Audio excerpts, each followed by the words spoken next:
It's that time, baby. It's week one eve. Week one eve. Sunday game eve. And we're here to tackle your start bench questions like we do every single Saturday late night. We'll usually try and go live a little bit earlier than this. I'll try and go live about midnight exactly, or 11:59 p.m. Eastern. So it'll be right around 9 o'clock West Coast time, usually going forward. Buckle up, Buttercups. We've got news galore on top of a whole bunch of other stuff to go over. Start bench questions, phone calls, you name it. The Fantasy Football Show Graveyard Edition begins right now. You're watching a Graveyard Stream. live from the FantasyFootballShow.com studios. It's the Fantasy Football Show live Monday through Friday, 8 p.m. Eastern. Smitty is also live whenever news breaks. From the FantasyFootballShow.com news desk, here is your breaking news.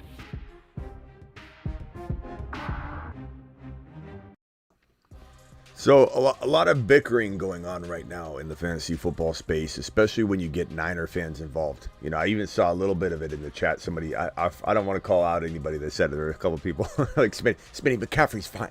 McCaffrey's fine, Smitty. What are you talking about, man? McCaffrey's fine. The odds are McCaffrey's, going to play, but he's questionable. There's a reason you list a player as questionable, and according to this report from Tom Pelissero, 49ers are listing Christian McCaffrey, calf, Achilles as questionable for Monday night's opener against the Jets. And you damn well better have Jordan Mason, because I've told you all mother freaking offseason to cuff the entire stable, not just Garendo, not just Mason, but both of them. And when we had Eli Mitchell reports coming out that he was out for the year, we hammered home on this triple stack that you got to have. And you can say it until you're blue in the face. Smitty, I can't roster three. That's your fault, not my fault. I draft McCaffrey in a league where you can't roster his backups. Even if you've got to grab two of them, you're putting yourself in jeopardy of being without the Niner running back points that are likely going to whoever's starting behind that San Francisco offensive line week in and week out. So, you could say till you're blue in the face that CMC is definitely playing. It's a foregone conclusion, but the thing about these types of situations, and if you've been watching the news or staying abreast on this show, you know that Russell Wilson came back, was practicing again, and then he wasn't, calf injury. Then you'll know that Aaron Rodgers, who had a sleeve on his calf and was coming back to practice last year, tore his Achilles. So you know that these things are being taken very seriously in the NFL. The calf injuries are no joke anymore, especially when the designation includes the Achilles, because the Achilles is where your calf goes down, turns into your Achilles tendon. And when you have a lower calf strain at all, and you are being careful with it, and you have pain in the Achilles at all, the upper part of the Achilles, it is super, super crazy. Super crazy to go out there and start exploding like you would in game time situations. It's very different than practice. So don't think for a second this is a lock. You need to have Jordan Mason. Now, here's the thing. If you have Christian McCaffrey and Jordan Mason, I'm not tempted at all to put McCaffrey on the bench because he's probably going to play. I'm not tempted at all to do that if I've got Mason with someone that is kind of like iffy anyways, or they're a high-end running back two. They're no elite running back one. I'm not sitting McCaffrey and Mason. That's how I look at this thing over that player. So most questions where anybody says, do I risk it and put McCaffrey out there? I'm going to answer it right now. You're keeping McCaffrey and Mason ready to go, and you're going to fire whichever one starts out there. And don't be shocked if McCaffrey's kind of limited in this game and Mason gets a lot of run. If you've been ravaged by bad drafting or, injury, but bad drafting, and you're sitting here going, what do? I don't know if I should start 20 gifted memberships already by Ray G coming in strong. I don't have my alerts fixed yet to alert on those. I don't know why that's not working, but Ray G, absolute monster. Appreciate you, Ray G, from dropping those on the screen there, pal. Thank Ray G if you got a gifted membership. 50 gifted memberships. 5 more from Ray G. What a monster Ray G is. So, in a nutshell, we're playing Christian McCaffrey. We're not getting cute. Don't overthink this situation. Again, this is the Monday night game. You can see at the bottom of the screen. But if you have both the players, Mason and McCaffrey, you're good to go. Now, if you have just McCaffrey and you didn't listen and you don't have Jordan Mason for whatever reason, then I guess we do have to go over your options. But it's going to be pretty hard to sit a guy that's expected to play, and his name's Christian McCaffrey, and he could be the number 1 running back during any given week. So that's that piece of news. McCaffrey. Then we have, so let me set that over here. We'll put the news we've gone over here. We've got a super chat coming in. The super chats will be coming in. I'll answer them in order which to receive. T. Higgins is expected to miss Sunday's opener against the New England Patriots. Jamar Chase is still listed as questionable with the contract talks, and also now it's been added that he's also sick. He's also got an illness, and he's looking very, very iffy to play, even if a deal was struck right this hour. And even if a deal was struck right this hour, Jamar Chase would be extremely limited if he played at all, and he probably will not play almost no matter what at this point. But we'll address that as it comes. T. Higgins, what a disappointment T. Higgins has been already. And so Yoshi Voss is a guy that I think if you need a player, you need a guy to step up. Voss, let me put that on the screen. Yoshi Voss is a player that's usually on waivers in most leagues, and this kid's pretty good. You know, he stepped up really big last season at the end of the year. Looks very solid. Earned the job over the very talented Jermaine Burton, who everyone and their mother saw as a big-time sleeper in this Bengals offense, saying that if Jamar Chase ever went down or if T. Higgins ever went down, just talking about one of them going down, Burton would go in and explode. But all of a sudden, Yoshi Voss says, no, I'm going to take over the number 3 job. And now he probably has the number 1 job walking into week number 1. So he's a crafty pick up and go, and his matchup couldn't be better. Joe Burrow might win this game after all. Without Jamar Chase, without T. Higgins, Joe Burrow at home against the New England Patriots, who are not ready for this game. They're less ready for this game than the Bengals are, even though the Bengals are down their 2-star wide receivers. So could anything happen on Sunday? Yeah. Could the Patriots win that game? They're in the best position they could possibly be in to pull off an upset. But yeah, Yoshi Voss might be a big part of this game, as will the man known as Chase Brown. The Moon Men, dropping loads in outer space. Chase Brown, season in full effect. Chase Brown probably going to be a weapon. Space Monsters. A weapon, meaning he's not limited. He's not a gadget player in this game. He's going to be all over the field. They're going to throw to him. They're going to run him. Moss is also going to be heavily involved, I imagine. So they're actually both kind of good plays in this one. Moss might get a touchdown up the gut. Moss is very much thought to be the up the gut type of guy. Chase Brown, even from his own mouth, said that Moss is that gritty guy that's going to get the yards between the tackles a lot of the times, and I'm going to be the guy that pops off the big run to the outside. So this is very much a duo, but it's not one that scares me to the point where I'm saying to myself, like, this is such a committee, I'm not going near it or something. So I very much think Chase Brown is going to be an absolute star this season at some point. So we need to make sure he's not available on waivers. If you haven't watched my waiver wire show, my preemptive waiver wire show, and I'm about to show you the waiver wire list. This has not been touched since the preemptive week 1 waiver wire show, where I put likely at the top, likely smashed. I put Fields at the top when Fields was not even thought to be in the mix for the starting job because Russell took it back. He's atop this list. Make sure Nix isn't out there. Make sure Taysom Hill's not out there. Penix Jr. is going to be one of the top pickups of fantasy football 2024 at some point during the season. I can't tell you if you have the spots for him or not yet, but he will be somebody you want. Everything we said would happen with Xavier Worthy is probably going to be at least it might be a watered down version, but A.D. Mitchell might be that guy coming out of this week. Yes, I'm leaving Wicks up there because this is of record here. Yoshi Voss, Wicks didn't do what he was supposed to do. However, I will say this. If you think Wicks didn't pull his weight or whatever, this field was awful. There was 2 times that they showed a replay where Wicks dropped the ball, and I thought, what is this guy doing? And they showed him, and he gets caught up in those potholes on the field, and it almost wasn't his fault. It was ridiculous. But But, we're not going to hit all these guys. Not all the waiver wire guys are going to explode in 1 week. Make sure Wright's not out there. Make sure Ford's not out there. Make sure Chase Brown is not out there. Make sure Braylon Allen and Davis and Mason Garendo are not out there. Bigsby's one of those kind of like crafty pickup before he's needed. I'm not saying, knock on wood, that ETN's going to get injured or anything, but if he did, he would absolutely explode. We got the Pirine and Steele. Again, this is all before week 1 kicked off on Thursday, so some of these guys, are still good. I'm not touching this list. We're going to get to Fields in a second, so hang tight on that one. But Chase Brown, absolute big game coming. Big game coming, so get ready for that. Get ready for some Chase Brown action. This news right here, Russell Wilson told Friday. Let me go in chronological order of all of the Russell Wilson news, because this is definitely something that's progressed a lot. Let's see if I can pull up. Okay, so this report came out here. This one says Steelers Russell Wilson Cav is not expected to play week 1. And so this is like 13 hours ago, roughly. These timestamps are a little bit old because they're screenshots of these timestamps, but Adam Schefter then came out and said that this top piece of news right here, the Bengals have updated their injury report.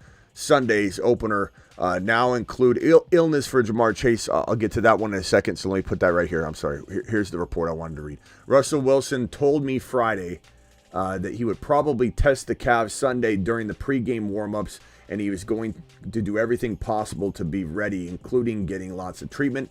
That was definitely something that was being kicked around news wires. And then this right here, Russell Wilson questionable, has told the team that he can play versus the Falcons, but the team doctors are being more cautious per sources. So the team plans to make a final decision about his status probably on game time, just warming up.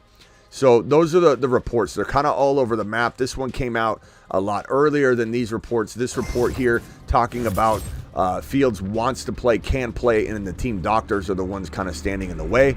I don't know if I buy that in terms of like that he's out of the woods or something. I think a lot of these players think they can go. They don't want to lose their job. Think about Russell Wilson's perspective from this. He knows that Fields is nipping at his heels. He knows Fields took the job from him in the preseason, but Tomlin made the wrong choice, in my opinion, putting Russell Wilson out there when Russell Wilson's ill-equipped to handle it, and Fields gained the respect of the locker room and everybody watching. He's the guy. They didn't support him enough in the game, and everybody judged him and said, oh, look, he can't read defenses, but give him the entire arsenal. Give him an actual solid start. I think Fields is going to respond. So hopefully Fields gets to go. Russell Wilson feels so ill-equipped for this game. If they do send him out there, there's a real strong possibility that Fields is in the game before halftime or after halftime, or at least by week 2. So I think he probably re-injures it if he goes out there anyway. So I don't think this is a matter of when Fields will be in there. It's just, or if, it's a matter of when. And I don't know how on earth this guy's going to be able to play and play well with the calf injury. All right, so we got that news out of the way. This one right here is Brandon Aiyuk news. This is from our boy Raj, so we know it's accurate because he's gonna not talk negatively about Aiyuk. So if there's anything that's concerning, it's gonna be legit, right? Brandon Aiyuk may have a reduced workload in Monday night's opener versus the Jets. Something you need to consider because it's twofold: tough defense against New York, and also he's not in tune, he's not in sync. He's also an injury risk for the next couple of weeks, no doubt about it. This is actually a smart play by the Niners to keep him healthy and not overwork him. But he'll be winded, he won't be fully ready. So if you got a dilemma where you could put in somebody, I don't know if I'll put in a Yoshi Voss over him. Maybe we will. Maybe we'll get a chat vote on that. Actually, let's do a chat vote right now just to get a gauge on where Yoshi Voss is and get a gauge on where Aiyuk is. Who's starting Aiyuk? Limited workload, potentially injury risk, or Yoshi Voss, the number 1 wide receiver for the Bengals walking into a New England Patriot matchup at home in Cincy. So vote on that one. And let's get the chat going on some voting. This one right here is Keenan Allen, listed as questionable for Sunday due to a heel injury, but Chicago's head coach Matt Eberflus said that he expects the wide receiver to go. So he, should be in your lineups unless you've got better options. And honestly, I don't know if you do, and I'd be interested to hear them in a super chat, because I will definitely like to tackle maybe if you have a better play, like a Yoshivas maybe. I don't know. On the Aiyuk front, we got a Yoshivas vote, a neither, an Aiyuk. Come on from Jason. We got an Aiyuk. Week 1, why not? Yoshivas vote. Aiyuk. Start your studs. Aiyuk, Yoshivas. Aiyuk, Yoshivas. Aiyuk. It's pretty torn. So for all the come on votes, why is half the chat saying Yoshivas? Obviously, it's not that big of an easy call, is it now? Tough guys. It's not. You know it's not. Jeremy Fowler says Titans wide receiver DeAndre Hopkins questionable knee, will play week 1. That MCL is a danger to him. The stability of the knee, everything. So I don't know. I'm definitely on board the Ridley train this year. I really am. I'm feeling like Ridley's going to get absolute fed. Got a lot of Yoshivas coming in here. I just wanted an excuse to say Yoshivas. Yoshi or Coleman? Probably Yoshi, I think, for now. Get your Yoshis. Drop MCL torn. He's done. D-Hop. Okay. Yoshivas, DJ Moore. I think you got to go DJ Moore, but Yoshivas is kind of a sneaky play. This right here is footage of a screenshot of footage. This is on my Instagram. If you're going to check out my Instagram, get on over to The Fantasy Football Show on IG. And I've got the actual video footage. You can go watch it, of this man, Jordan Love, walking off the plane. He's got his bags in his hands. He doesn't have his knee like mobilized or anything like that, demobilized. He's walking pretty normal. I mean, he's obviously got a tender like limp to it, but this guy's gonna play quicker than people think. This guy's gonna be back in probably 4 weeks, might be 3 weeks. For those that don't know the news and the update, it's an MCL tear. It's a 3 to 4 week injury, most likely. In this case, it's between a grade 1 and a grade 2 tear. And so this particular knee MCL injury is painful. There is some risk to go out there right now and play on it and making it worse. But once he heals it up in about 3 to 4 weeks, and he's probably going to be the kind of guy that's going to push it because he's younger. He's going to want to get back there. He's hungry. He wants to prove doubters wrong. Depends on Green Bay's record. Do they win a game in the next 3 or 4 games? All that's going to determine whether he tries to rush back. If Green Bay wins 1 of the next 3 games, I could see him rushing back for the 4th game because they're going to try and get into it. But I think that this is great news. This is the greatest news we could have got. Christian Watson value doesn't plummet. Jaden Reed's value doesn't plummet. He'll probably be a little lesser version of himself walking into this week number 2 and 3 and maybe 4, but he's still an absolute gem of a wide receiver 3. And so, this is great news. Great news. Josh Jacobs will be leaned on really heavily in the next handful of weeks. Will that be a lesser yard per carry type of affair? Maybe. Will he be able to muster through it? Will Malik be a better quarterback than we think, backing up Jordan Love and filling in for Jordan Love and moving the ball and matriculating the football down the field? And will Jacobs see less 8-man boxes than we think? Maybe. And Jacobs might end up getting into a groove and being a big centerpiece of this offense once Love returns, or it could collapse on him. And he could just get abused and hit 8-man front after 8-man front. You don't really know. There's no real formula for this. When a quarterback goes down, it does not mean that the running back is just going to explode, but it also doesn't for sure mean that he's going to get stopped and just see nothing but 8-man fronts. It's hard to know. I think if I'm in the Jacobs business already, I'm staying. And I think if I'm not, I'm probably not buying, because you're running into flames. It's definitely something I'm not going to sell low on, but Jacobs is definitely somebody that I'm not like. He's in the panic chamber, but I think I'm not like shutting the door entirely. I'm kind of excited to see what he does now that they're going to lean upon him.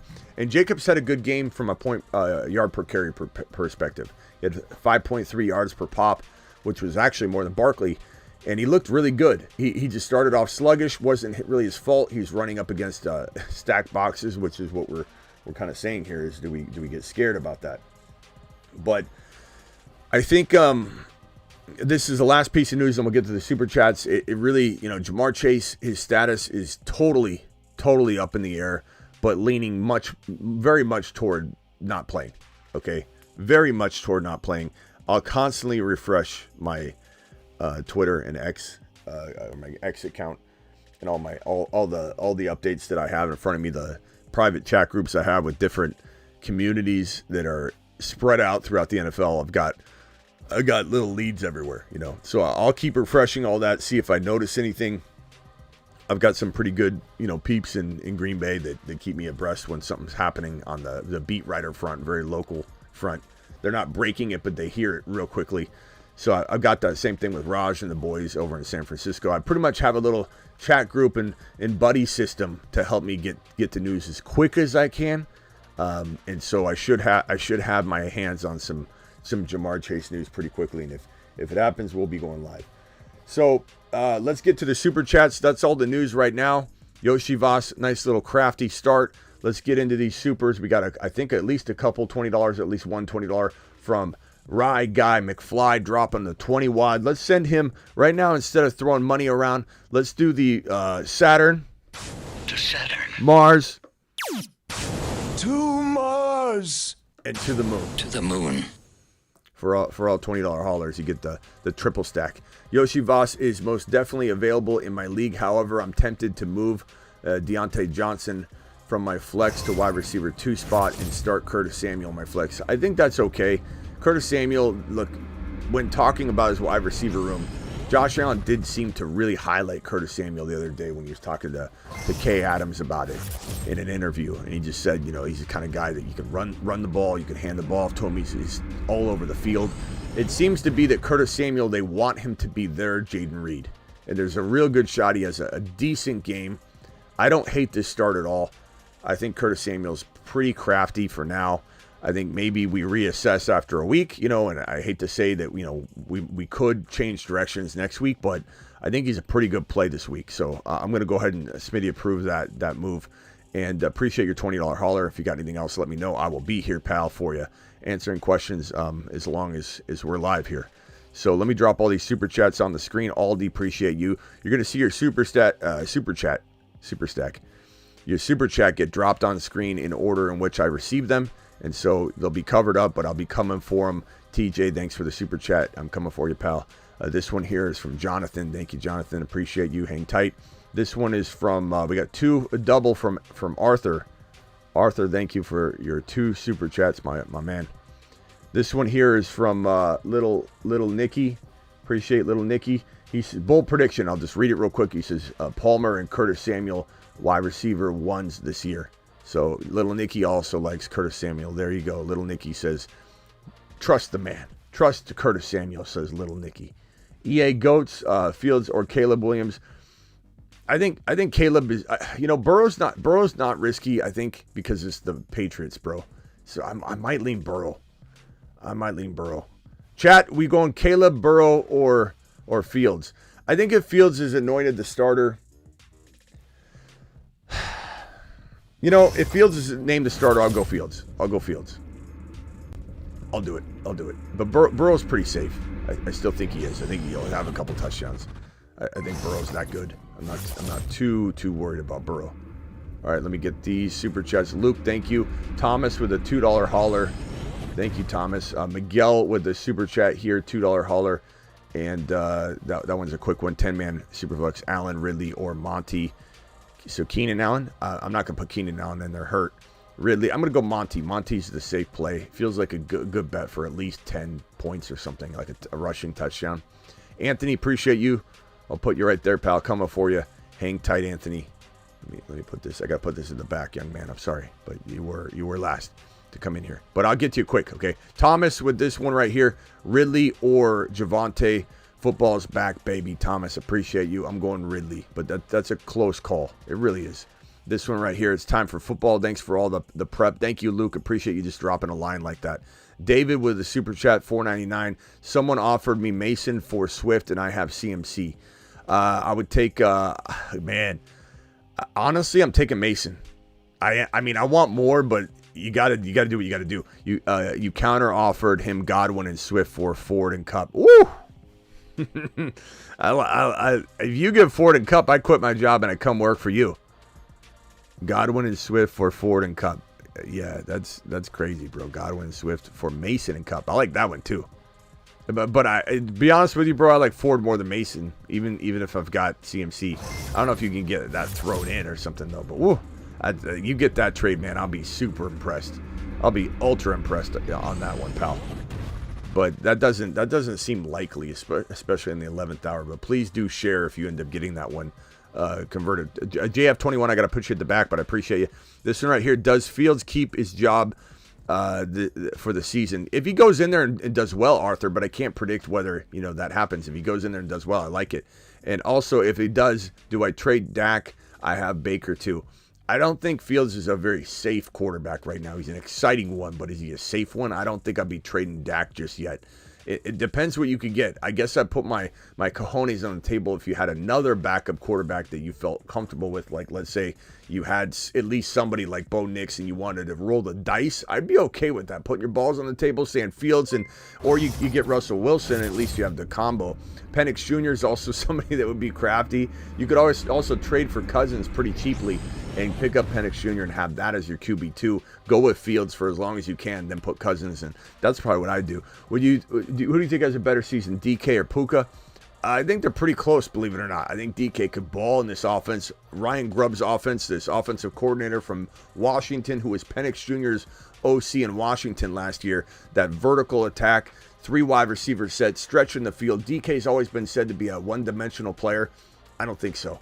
I think we just haven't seen him unlocked yet. I think Pete Carroll kept him in a lane, just like a wide receiver run, and just kept putting him in this run. It's very shallow territory. Like I look at it like a caged lane, and now DK's roaming free. But I'm gonna say Puka. I mean, we drafted Puka ahead of him, but don't be shocked if this is like damn close. Someone drafted right now. I now dropped him. I have Achane and Mostert. Should I get him and drop Corum, Coleman, Chase Brown, Christian Watson? You can't drop Watson because you just played. If a trade's not possible. I mean, I guess you can't. If you can pick him up before the week, then you can't do it with Watson, right? Or maybe your league allows you to. Out of all these players, I hate to do it, but I would drop Christian Watson for Wright. I would do it because as much as I like Christian Watson, and I do, I need a Wright. If I've got Achane, I need a Wright. This is not even a debate in my mind. And I don't want to drop Corum. I don't want to drop any of those other players. I love Coleman. I'm going to go ahead and say, yeah, go ahead and make that drop. JF, appreciate you. Who do you think has a better season, DK? Puka, I answered that one. Thank you, pal. Appreciate you. Okay, TJ, best backup QB, Caleb or Fields? I have Hurts. Caleb safer. Fields has more upside in fantasy. So you got to kind of pick your poison there. I think if you need safety, Caleb is going to have the job all year long. That's for sure. I pulled this comment on the screen on accident, but I'll answer it. Smitty, would you trade Jacoby Myers for Wright? Of course I would. Like, who, Jacoby Myers? I like Jacoby, but I don't love Jacoby. Wright, I absolutely love Wright. So absolutely. Do you see? Jacoby's probably a pretty big, a player that's available in a lot of leagues. You don't see him on here. I think he's deserving of it. I couldn't only fit so many receivers on this list, so I kind of capped it. But you see Wright at top of the running back list, bro. So that's an easy call, man. It's a really easy call for me. Rockhouse says play Burrow without a little T, Chase or Purdy, and also go Burrow and Caleb. I would say Burrow without T is okay. Purdy might be a tad safer, and also Burrow or Caleb. So I guess I would go Burrow in the second league and then go Purdy in the first one. But if I was in a box, I guess Purdy's safer. So I'm going to go Purdy. That's kind of a safe call, but I think it's the right call. Ralph, appreciate you. I'll get to you in a second here, pal. Andre with a super chat. Hey, Smitty, had a lot of personal issues over the summer, but I'm good. I caught up and I'm back, baby. Need to start to Dell, Aiyuk, or DK. Aiyuk's limited, bro. Aiyuk might barely play. So easy call. Dell and DK, don't even hesitate. Aiyuk's going to be limited, as I alluded to at the beginning of the show. Worried about, glad you're back, too. Worried about Denver defense. DK or Tank at wide receiver 2. I think it's safer to go DK. It really is, but I hate putting Tank on the bench. So who's your wide receiver 3? That would be my question, because you're talking about your wide receiver 2. Why is Tank Dell not in the argument for your wide receiver 3? Anybody worth dropping for Yoshi Voss, Wicks, Palmer, Chuba, or take a lap? I would drop Wicks for him right now and monitor Wicks. If you can't because he played, then I guess I'd drop Palmer. But Palmer could have a good game, but I'd rather do that. Need to drop one for Dowdle or Wright. I have HN and most of it. You have to take Wright. But you drop your, I don't know if you could drop your kicker, pick up both, and then try and trade last minute. Because but if Dowdle's out there on free agency, then nobody cares, I guess. But damn, that sucks, man. Because Dowdle's a starting running back that you could trade. Monty, Ford, Evans, Aiyuk, 10 team. Bench, Bryce. I mean, yeah, Bryce Young. You can't drop Monty, Ford, or Evans. That's why these guys are on the waiver wire. I don't think. I mean, if yeah, you can't drop any of these guys. You can't. There's nothing you can do. You can't even get Right. You got to monitor Right. There's nothing you can do with that bench size. Smitty, I'm at my wide receiver 2 to do a start. At my wide receiver 2, do I start Pickens, Coleman, or BT? Pickens is the safe play. I took Worthy out last minute. That sucks, bro. And should I pick up Fields for Zeke? Yes, as your backup QB, 100%. I'm not a big fan of Zeke. Even if Zeke had a good game, he's going to break. But you only have 3 running backs. Zeke's probably not going to help you anyway. $10 hauler gets a moonshot. But Zeke's not going to help you anyway. It's a tough call because it feels like you need to keep Zeke, but I don't think you can. Another $10 hauler from Anthony. Anthony, appreciate you. My guy, Anthony, coming strong. Mod Squad in full effect. I got Travis and Blackbeard, Sick Nasty, Space Ricky. Morning, Smitty. Thanks for all that you do, bro. Just had one question. Yoshi Voss, Addison, or 80 Mitchell in the flex this week? Addison or 80 Mitchell in the flex this week. I'm going to say give me 80 Mitchell. Give me 80 Mitchell. He's going to have a monster game, my guy. He's going to be an absolute gem. I can't wait for 80 Mitchell to explode and be the player that I really think he's going to resemble a little bit of the Worthy explosion, I think. My guess, at least. Do I think has a better season? I did that one already. Edwards or Keenan for the flex? I'd probably say Keenan Allen. It sounds like JK and Edwards are fully entrenched in a running back by committee. Gus is interesting, though. He could punch in a touchdown, but give me Keenan Allen, I guess. I want neither. I don't want either one of those guys in my lineup, though. Flex, David Montgomery, Ridley, or Aiyuk, or Kirk. You can't use Kirk or use Aiyuk. He's limited. I'm going Monty for safety. I might have answered that one already, but Monty for safety. This one right here, trade Algier for Jordan Mason. Absolutely. I don't even have to look at the rest of it. If you need Mason and you're a Christian McCaffrey owner, absolutely. 0.5 PPR, pick 2, Najee, Palmer, Odunze. I'm going Odunze and Najee. Palmer's interesting, but I'm not like enamored with that in my lineup week 1.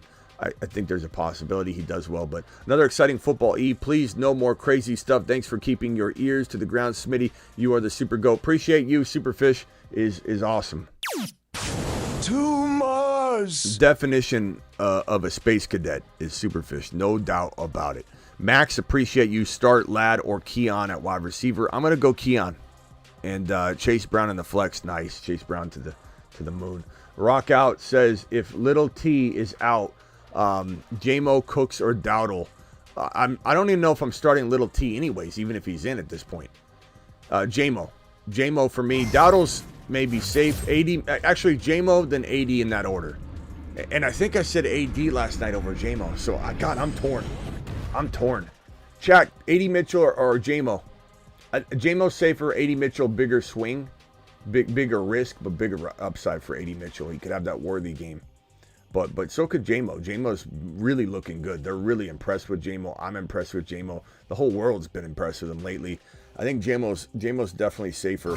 But if you need a big swing, like you're down already or something, then I could get behind the old risky play.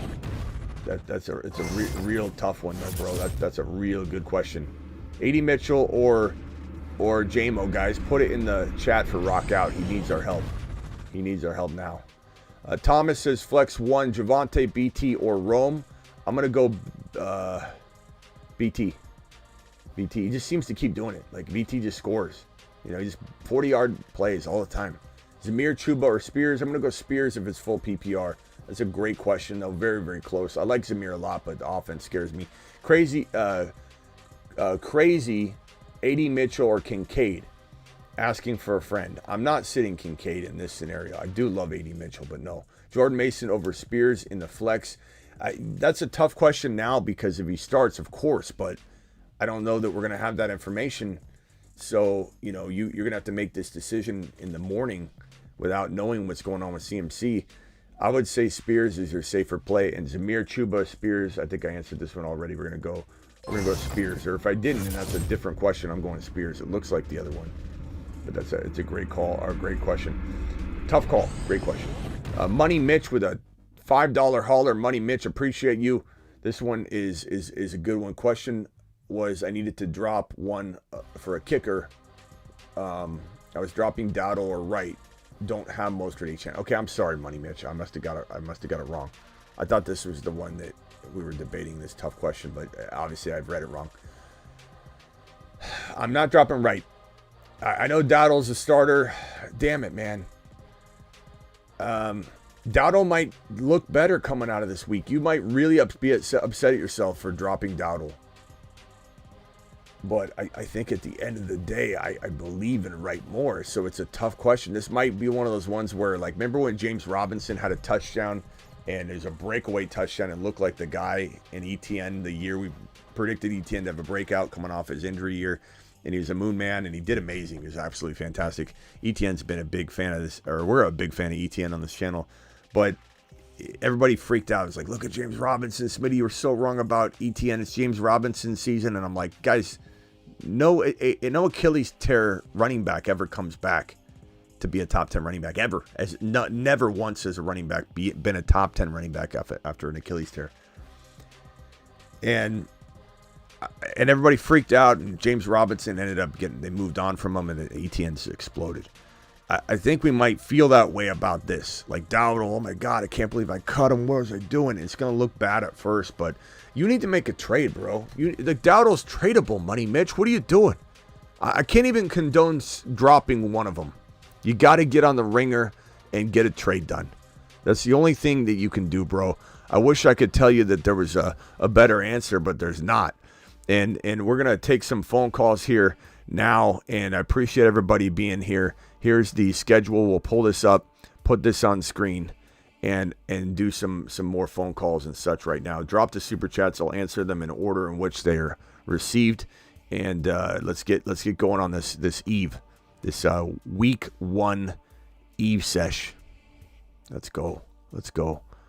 Marsman Rockout dialing in right away. He's not wasting any time. Marsman Rockout, what's up, my guy? Yeah, to follow up on my last question, would you play AD over Stevenson? Over Stevenson.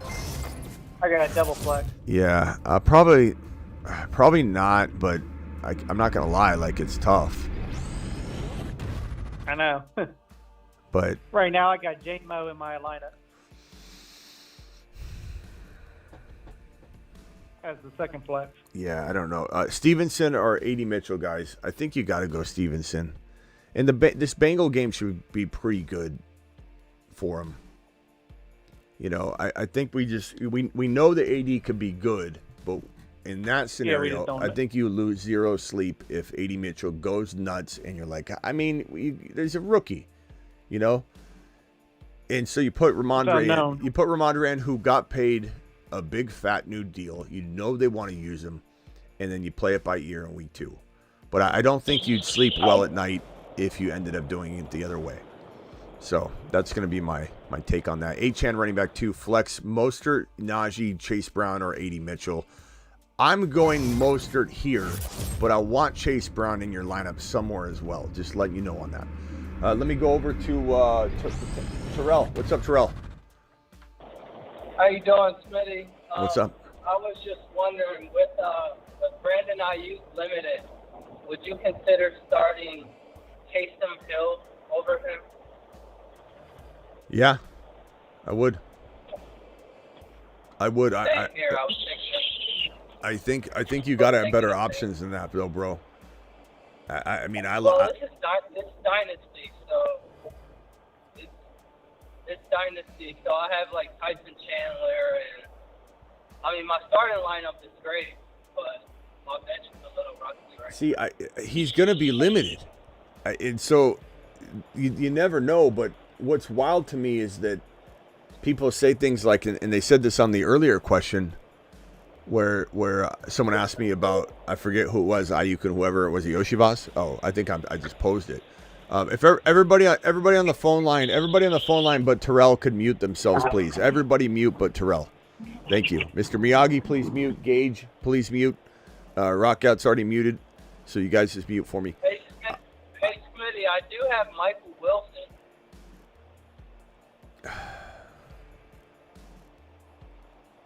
I like Michael Wilson a lot, but I know. I don't know.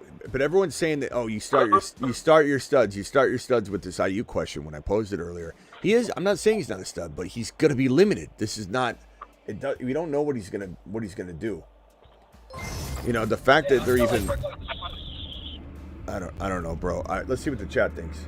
Chat, vote on it. Vote on it right now if you can. Aiyuk limited or Taysom Hill. Who are you starting? All right, mute yourself and I'll come back to you, Terrell. Hang tight. Let me go over to Mr. Miyagi.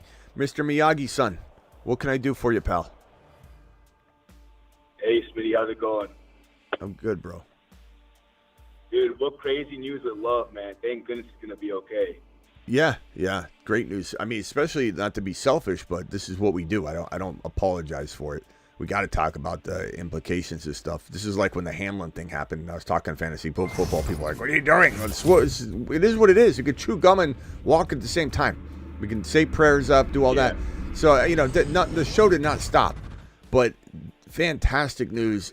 And the first thing I started to talk about wasn't, I hope his knees. It's what happens to Jacobs, what happens to Reed, and that's just the world we live in. But man, what a saving! What a save! What a save for Reed! What a save for Jacobs! I think it's going to be along the 3-week. Hopefully, he can get back sooner. We don't want him to rush it and put the integrity of the knee in jeopardy. But yeah, he should be back. We'll be good to go, bro. Yeah, I'm optimistic. Yeah. Let's see. What everybody say here? We got Hill. We got a BA. We got a Aiyuk. We got a Aiyuk. Still have to play him. Aiyuk is safe. I don't know. Tough to say. I mean, I could see Hill punching in a touchdown. I know that, but anything can happen. All right, hang one tight. 1 second, Mr. Miyagi. Let me get these super chats out real quick. Gibbs is my running back. One start Monty or BT or Ford. I'm going to say Monty's your safe play. You start. Both of them are going to get run. They're kind of irrelevant to each other in terms of one doesn't blow up and the other one do bad. They can both do well. Ford's crafty though.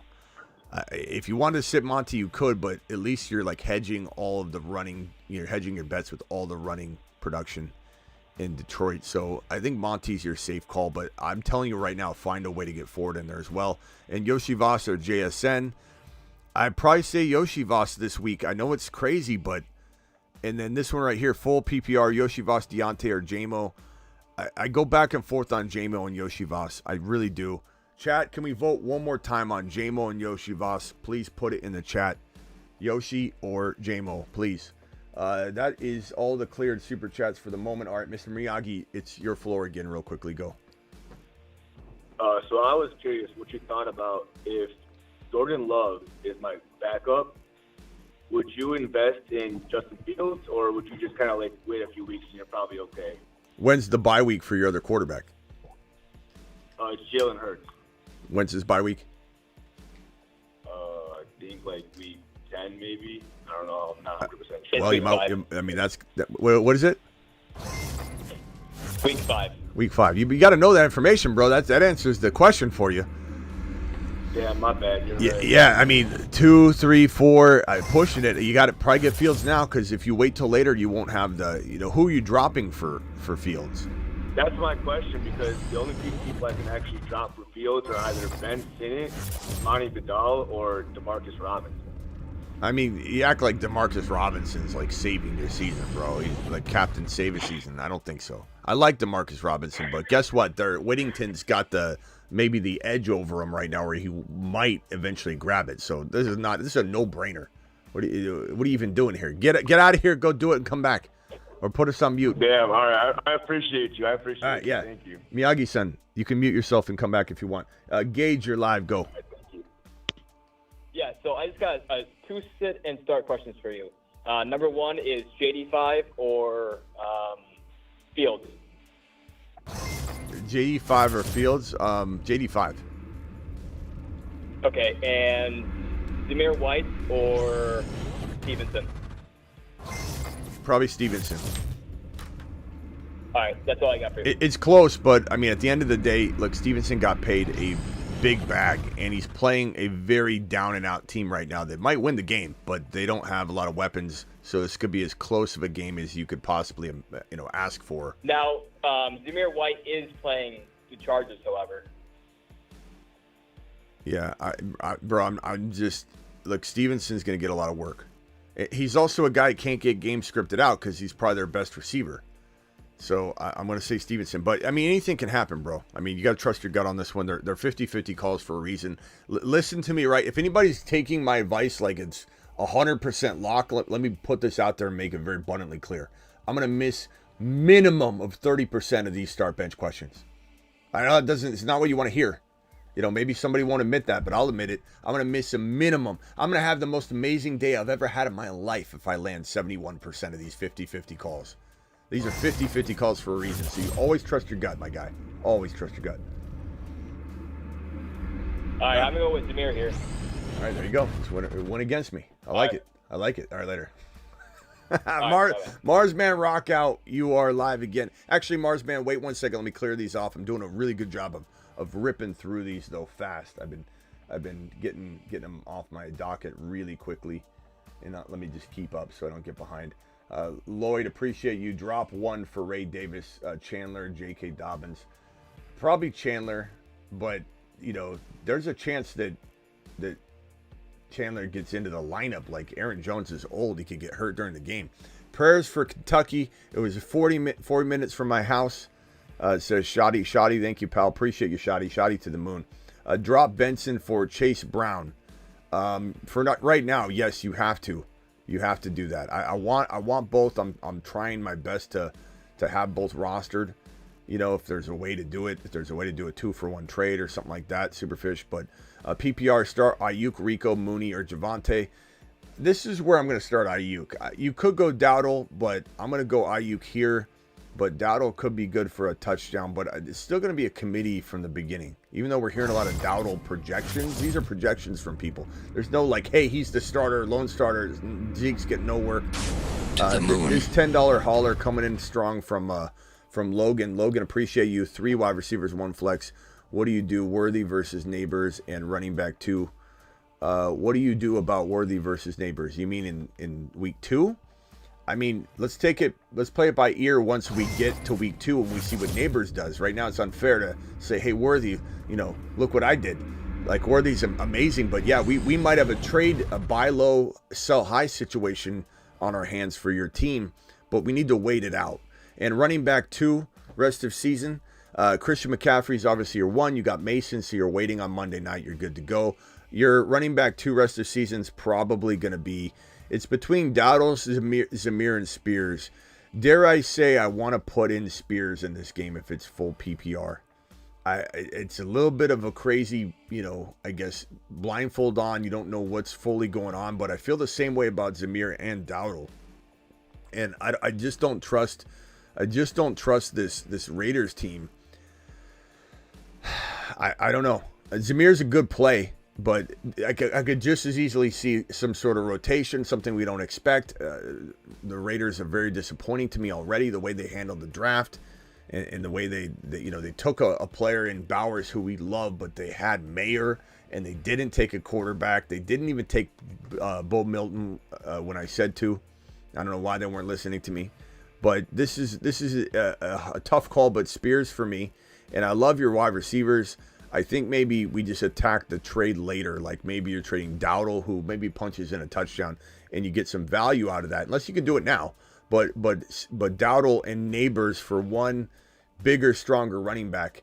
You could maybe trade. Maybe you could trade Dowdle and BT for Josh Jacobs. Maybe you do. You're the one person that does go after Josh Jacobs. But I think there's some opportunity to buy low. Let's let a couple running backs slump and then come in with a Dowdle and BT or Dowdle and Neighbors offer once something arises after this week. Full PPR, sit Fields or JD5 or Goff. I'm sitting probably Goff if Fields is anointed the starter, and I'm going Fields and JD5. Goff is safer, though, so if you don't want to mess around with any risk at all, Goff and JD5, but I'm certainly starting JD5. And this one here, $10 hauler gets a moonshot. We got 600 people. There's 600 to 800 popping in and out right now.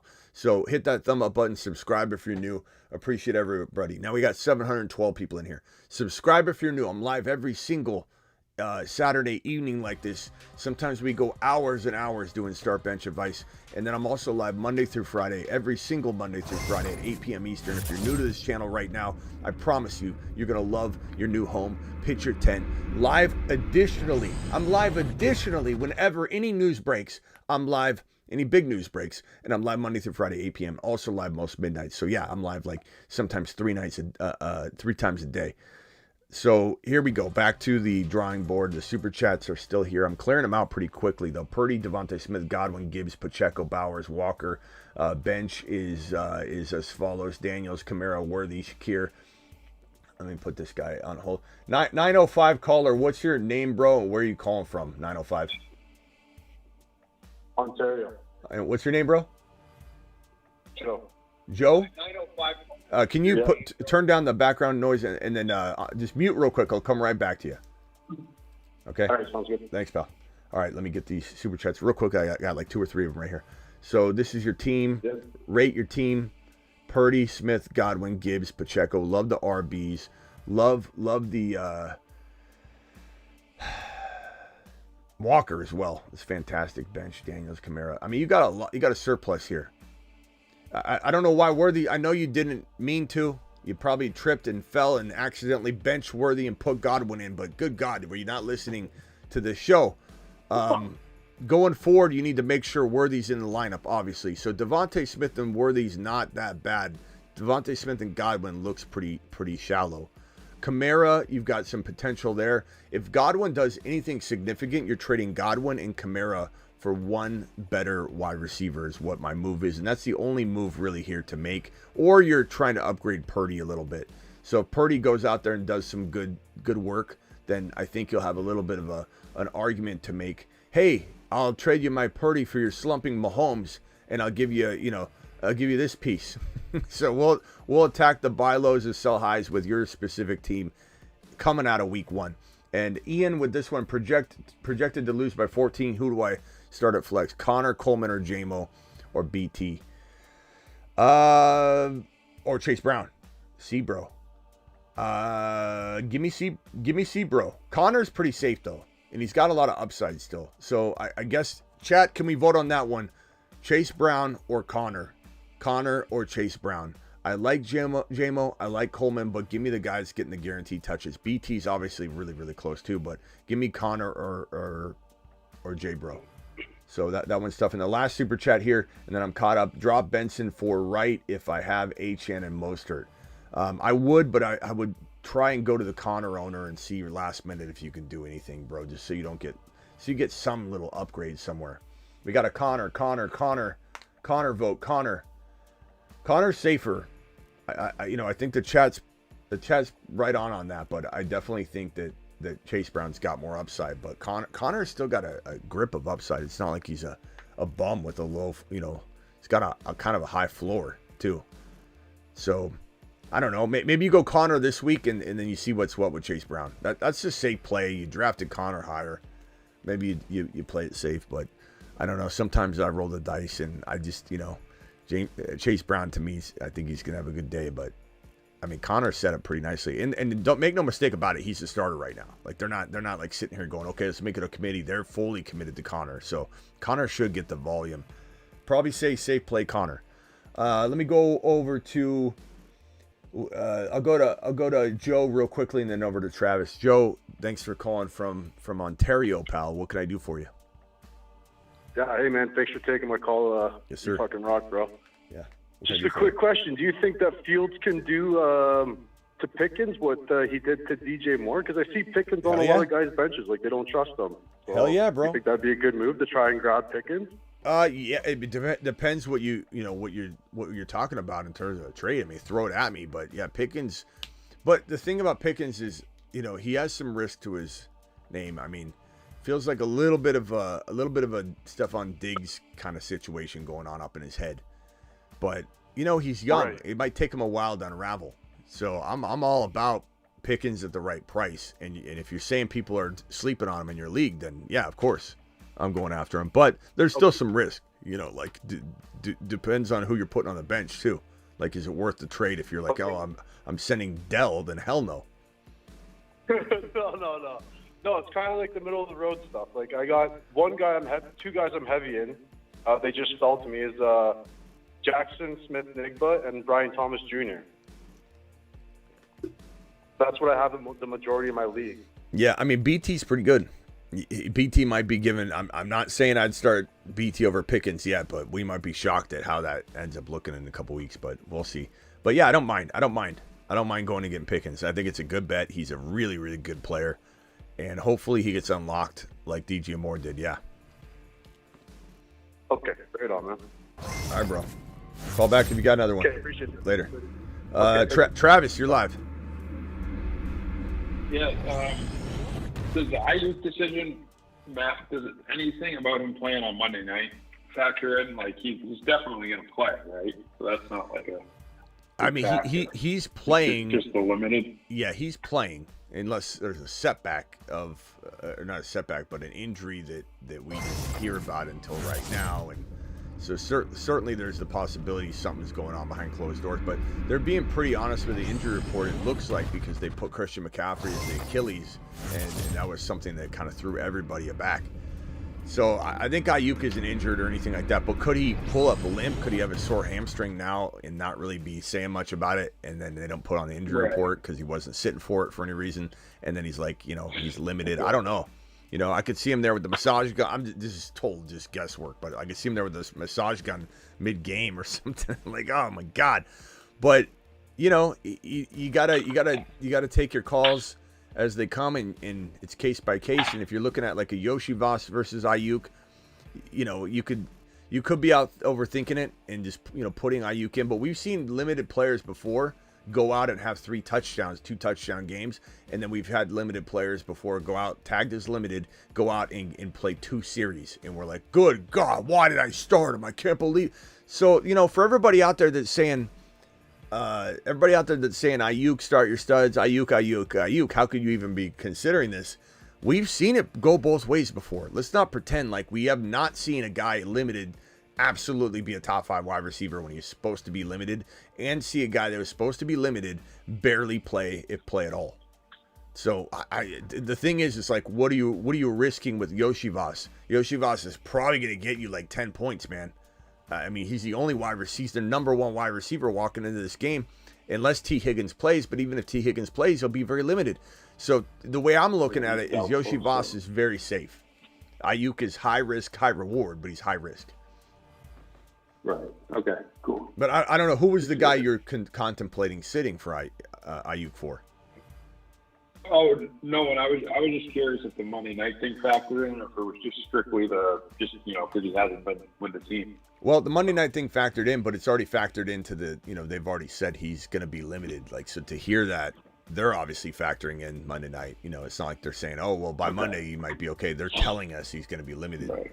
And this was coming from Raj too, so it's not like, if I go back to this, and I'm not trying to say anything negative about Raj and the boys, but they're going to be extra conservative, and they're not going to necessarily, these Niner pages, report negative stuff. They just leave it all off. So for these pro Niner pages to be like, hey, Aiyuk may have a reduced workload on Monday night versus opener. Now the key is may. Per Kyle Shanahan, though, this is coming from Kyle Shanahan. This is not speculation from beat reporters. This is coming from Kyle Shanahan. Aiyuk may have a reduced workload per Kyle Shanahan. What? He said he'd be surprised if he did. So that's even kind of a step further. Yeah. If you believe him. Yeah. So, I don't know. I mean, if this was like speculation from a beat writer, like, I think he's going to have a limited workload. We got to be careful listening to some beat writer that's eating a Twinkie and writing in his little spiral notebook, with the Twinkie in his mouth going, I'm going to go ahead and make a name for myself right now. I think he's going to have a reduced workload. This is coming from Kyle Shanahan and coming from Niner pages. So I am concerned enough to be like, hey, you know, this is something to worry about. It's not, and it's a tough matchup on top of that. You know what I mean? Like, you factor in that it's big spotlight game. It's the New York Jets. This is a tough matchup defensively. And Aiyuk is limited. Aiyuk is not in a groove. I mean, I could picture Aiyuk going out there, turning around on a 10-yard, you know, hook and turning around and dropping the football because he's just not in tune. I mean, there's a lot of things that go through my mind with this. I mean, speculation, and he could go out and have 2 touchdowns, and he could be the goal line, you know, touchdown artist on Monday night. And we're like, oh my God, they're, you know, third and one, on the 1, 3rd and goal. And all of a sudden Aiyuk, you know, catches this you know, toe tap touchdown in the corner, and they're all tapping him on the head, earning his money. It's spotlight game. The announcer's talking about. I could see it. Like, I could see it go 100 different ways. But it is a tough matchup to boot on top of Shanahan saying he's going to be limited. So it just case by case depends on who you're asking me. Aiyuk versus who? Aiyuk versus who? All right, let me go over to EA Goats. What's up, EA Goats? What can I do for you, pal? You're live. Smitty, taking my call. I just wanted to hear a little bit more about Fields versus Caleb Williams, because what do you expect from Fields tomorrow? It's kind of interesting. Yeah, I think it's definitely something that, you know, should be keeping you up at night for sure, because it's such a tough call. But this at Chicago, Tennessee game for Caleb could be a good one. It could be a real nice opener for Caleb. I'm not saying I think that Caleb is a top 5-6 quarterback by any means at all. And I'm really not changing any tune at all either. But there's fantasy production to be had in this offense, especially when the matchups are good. This is a pretty good matchup. This is a matchup where I believe Chicago could make a nice little statement in week 1, at least, that they're progressing well. But at the same time, bro, the one thing I'd ask people that are very, very pro Chicago right now is, what did you see in the preseason besides Caleb Williams scrambling around for his life, executing on a very, very fun-looking play where he jumps in the air and throws the ball where maybe he didn't need to jump in the air and throw the ball, just like a receiver catching and diving a touchdown grab when he didn't need to dive. He could have just ran through the ball. Like, I'm not impressed like everybody else was with that particular series, and even that scramble running in, it was a mess of a breakdown of the offensive line.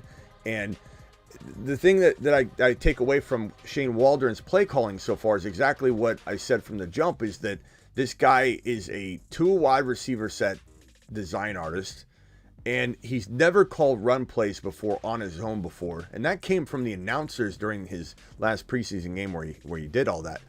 And he also absolutely had his offense folding and crumbling, so much so that they planned to put Caleb out for 2 or 3 drives, but they kept throwing Caleb out because they wanted him to build his confidence up.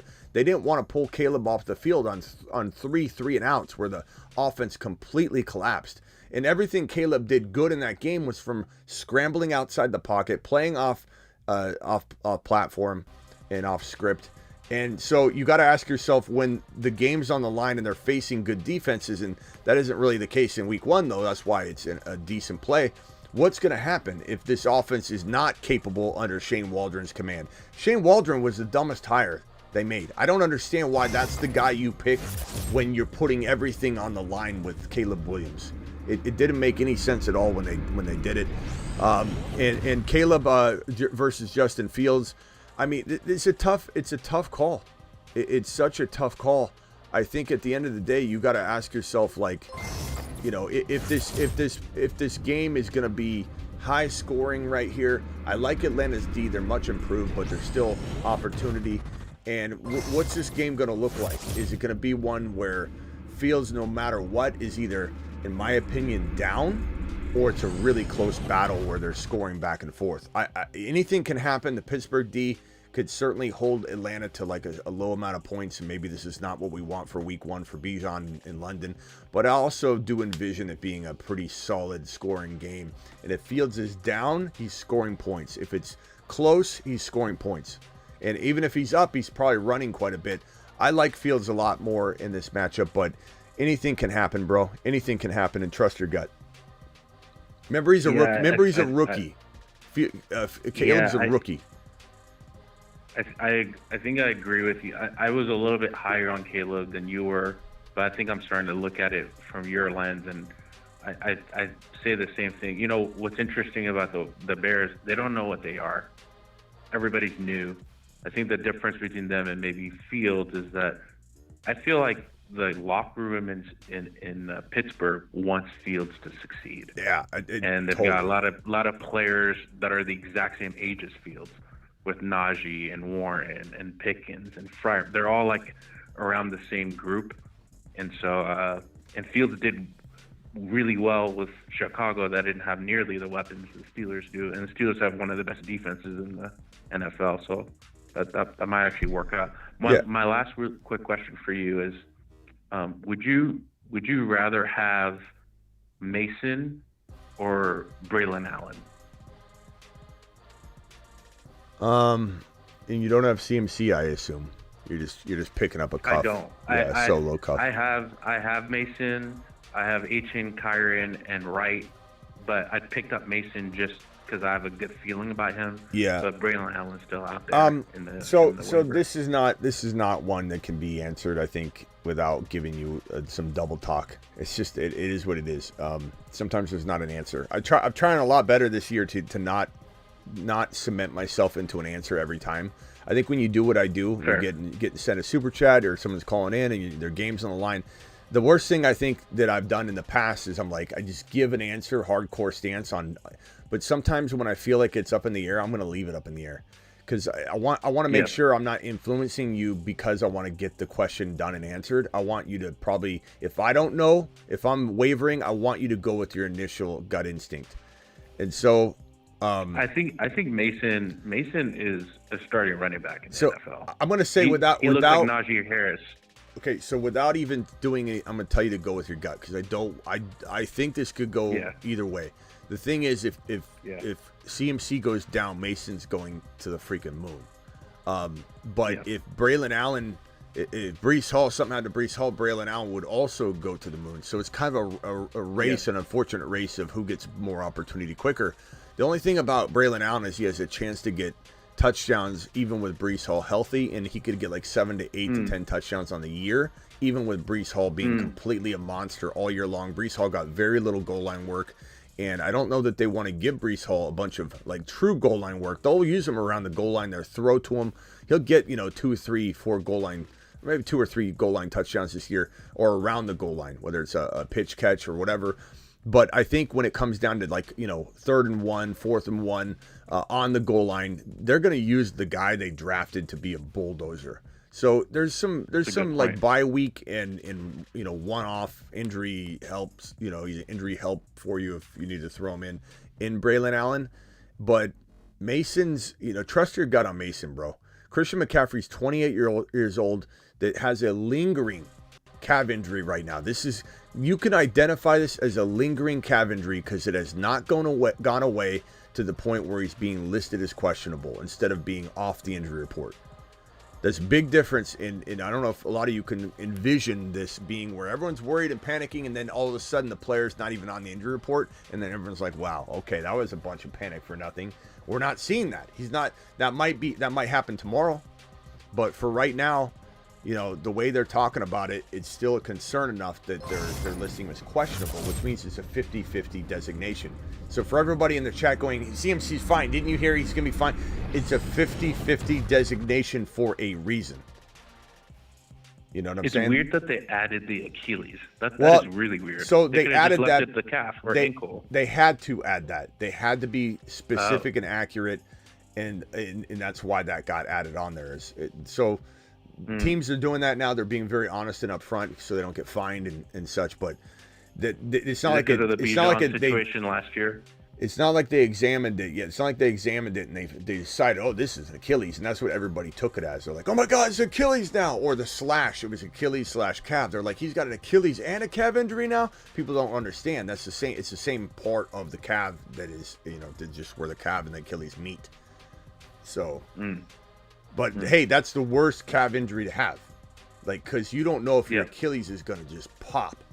You know, Aaron Rodgers was wearing a sleeve because of that exact injury, and Aaron Rodgers is older than CMC, but in running back years, dare I say, they're the same age. You know, running back years are like dog years. They're 7. Every year is 7 years. You know, Aaron Rodgers is probably younger than Christian McCaffrey, and you calculate running back years.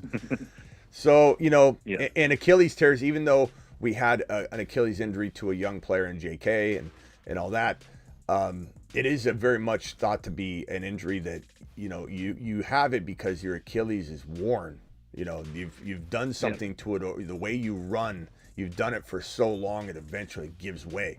And I'm not saying Christian McCaffrey runs wrong. I tore my Achilles a couple years ago, and I used to be a long jumper in track, and so I wore it out. Way and it's not something like the ACL where it's usually a freak injury to a healthy knee, where the knee gets hit from the side with the helmet and you snap. The Achilles is an injury of, you know, being worn, and it eventually says, I'm done, and it snaps.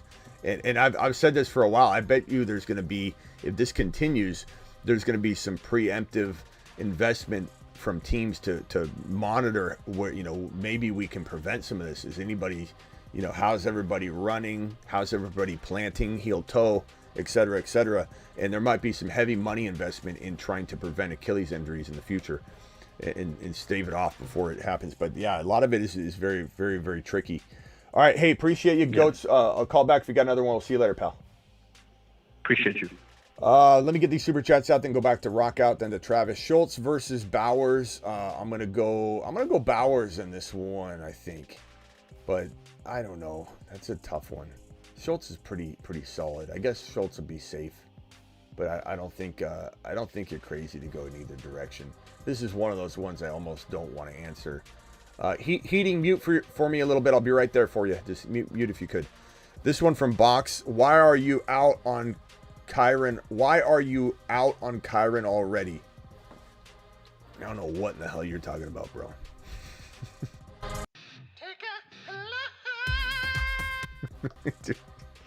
Why are you out on Kyren, Box of Juice? That's the question. I don't know what in the hell you're talking about. That language is unknown to me. Out on Kyren. You won't find a higher person on Kyren if you tried. You could put every Kyren content creator on earth together and they won't equal the love and belief I have in Kyren. That's a permanent... What the hell is this guy talking about? Hall, Walker, Harrison, Wilson, ETN, Waddle need two wide receivers, 2 running backs, and a flex. Okay, so Hall and Walker, Harrison and Wilson, and then probably ETN, I guess. Yeah, the only thing, if you throw ETN in the running back spot, actually do that. And then so it's between Walker and Waddle. And I'd probably say give me Walker this week, but man, Waddle's tough to sit. You got to make a trade. Double R, need a kicker, couldn't trade, drop one of these guys, McConkey or BT, not Warren, not Spears. Drop McConkey, bro. Drop McConkey. Sweet, appreciate you. $10 hauler gets a moonshot, my guy. The moon. Mute yourself, please. Whoever I just added, Chris. Thank you. Sweet, thank you for the $10 rate my team. Richardson, Barkley, Pacheco, London, Samuel, Ferguson, Pickens, benches, Mostert, Dowdle. You got some great trade opportunity. Love the team. Barkley balled out for you. You're going to win this week. Richardson, Pacheco. Like, you got a good team. I think you probably sit on this. You'd maybe use Dowdle and Pickens, or Dowdle and maybe London, or Dowdle and Samuel eventually to maybe make an upgrade. Maybe Dowdle and Richardson for Mahomes. That's probably something I would do. But you definitely got something in Dowdle. If Dowdle scores, I'm trading him and trying to trade him on the high. Murph with a $10 hauler. Murph gets a moonshot as well. Murph, appreciate you, my guy, dropping this one.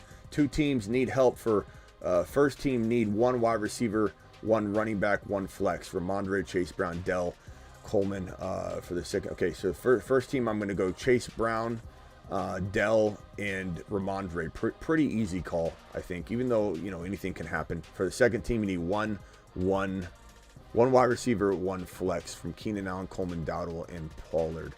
I'm probably going to go Keenan Allen, even though he's on the injury report, but they expect him to play. I'd say Keenan Allen and probably Dowdle. No, I don't know. Chad, are we going Keenan? Pick out of. I'm not going Pollard. I want to, but I'm not going to do it. I'm going to say Coleman, Keenan Allen, and Coleman. Final answer. Because you don't need a running back, so I'm going to say that. But chat, would you go Keenan Allen, Coleman, or Dowdle? Pick two out of those. I'm gonna go Coleman. I'm gonna put my cojones on the table. So drop McConkey on this one, and then we've got this super chat from John, who says Allen, Kamara, Keon, Wicks for JD5, Kyron, Dell, and Corum. So Kyron, okay, so JD5, a big drop in QB play, but I love JD5. Kamara, Kyron, huge running back jump, and then Keon and Wicks, Dell, and Corum. I'd probably say give me the JD5, Kyron, Dell side, but it's a really close call because Josh Allen's so, magnificent. But that's a really, really tough call. But give me the JD5 side. That's quite a bit of talent. And then this one right here. Did I answer this one already? Hall, Walker, Harrison, Wilson, ETN, Waddle, 2 running back, 2. Yeah, I did answer that one. That was a tough one. Very, very tough one. John, thank you for your super chat. And then this final super chat, and then I'm clear, is a $20 hauler. And tonight I'm sending people that do $20 haulers to Saturn. To Saturn. To Mars. To Mars. And to the moon. To the moon. Appreciate you for dropping that wattage on screen, Mel. And Mel says, good evening, bro. Full PPR. JMO, Yoshivas, Sutton, Shakir, Yoshivas, Palmer, Yoshivas. Okay, you want me to answer all of these, I guess? I'm going to go, I'd lay off on some of this if you got a chance to put JMO in over Yoshivas because you got another couple of Yoshivas shares everywhere. I probably would hedge my bets a little bit. So I'm going to go JMO over Yoshi in the first one. I'm going, give me Shakir in the second one, and then give me Yoshivas in this one. And then JMO versus Brandon Cooks, give me JMO. And then I'm hedging because I think they're all going to be very close. So I'd hedge it just so you don't get taken out in all your leagues, and they're all pretty close anyway.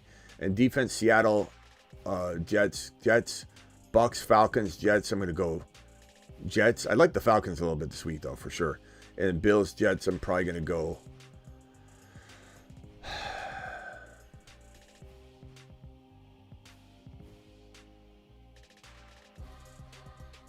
I don't know on that one. I'd probably go, because you got the Jets already, I'd probably go the Bills on that one. I don't chat often, but I listen daily. Thanks for your services. Thank you for the super chat, Mel. I appreciate seeing you in here, and thank you very much.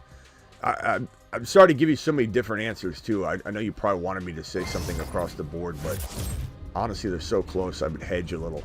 Trade Hall and Neighbors for Hill and Rashad White. I would rather have Hall and Neighbors by a country mile. Neighbors is so much closer to Hill than Hall is to White, so that's a home run. All right, let me go over to Heating, then to Chris, then to Rockout, then to Travis. Go ahead, Heating. You're up. You're live. Yeah, it was me. So I took your advice earlier. I dropped Derek Carr, picked up Yoshivas for that.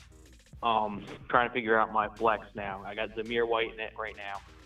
Got on the bench Yoshivas and Lad McConkey. Do you think I should move it or keep Zamir in there? I don't know. Chat, can we vote on that one? Zamir versus Yoshivas. I talked about this one already, and I think I went Yoshivas, but it's close enough that I need to call myself out as a wavering William. Right now I'm wavering for sure because I love Zamir. Huh? I said I've never been in a 14 manner where I need to make that decision. So it's crazy being If you're doing volume, you go Zamir. But but is that true though? Isn't Yoshivas going to get as much volume as anybody? I mean, he's their number one wide receiver against a New England Patriot defense, and I don't know. I don't know if I don't know if I'd say Zamir's more volume, but plus, like, they could put this rookie in. that they keep talking about. I don't know. Is Chase definitely not playing, or we're not? He's still up in the air. Right now, he's not playing. He's almost not Obviously, 100% not yeah. playing, but he's 100% limited no matter what if he plays. But Right. Okay. I don't know. I don't know, guys. I see a lot of Zamir. I don't see a lot of Yoshi Voss. Yoshi Voss is a risky play. Yeah. I leave Zamir, but I couldn't blame you to go Yoshi Voss. I'm gonna say Yoshi, but I do like Zamir a lot. The only thing that makes me concerned about Zamir is how many touchdowns has he had. If you include, he had a touchdown in the preseason. Because he played like crap when he played as the lead back last year towards the end of the season. I mean, Zamir didn't have any. He had like one touchdown last year, didn't he? He's pretty good. Yeah. I mean, Zamir was good, but he wasn't as good as I think people want to remember, though. Like in terms of running back finishes. Like I could pull up the numbers. They're pretty surprising how far out of the top 10 he was constantly. So it's not like it's not like he was he was like running back 8, running back 12, running back 7, running back. He was. I'll pull it up. It's not like pretty when you look at it. It really isn't. You want RB2 numbers you're hoping for. You what? I don't think you're. I don't think you can expect top 10 RB. Top 10 finishes a lot from him. RB2. So here's Zamir White's numbers. They're not like crazy good. As much as we like him, and I do like him, but he did fall off the Moon Man list and all that for a reason, because I'm watching the offense and I'm not impressed, and I just feel like it's going to be one of those seasons where it's like this guy's just going to get kind of the treatment he got last year where he wasn't able to score touchdowns because. So here's his running back game log. He was, and I granted you got to skip to the end because he wasn't being used here, but even if you go from the bye week, it was running back 69. Then this is where he came into effect. Running back 12, running back 17, running back 16, and running back 20. I started to say to myself, what am I remembering about Zamir White actually? That's making me think, oh, this is going to be, a lock to be great when he was running back 12, 17, 16, and 20 in the games that put him on the map. So it's not that I don't like him as a player, and he looks aggressive. He gained weight. He's probably going to take everybody by storm.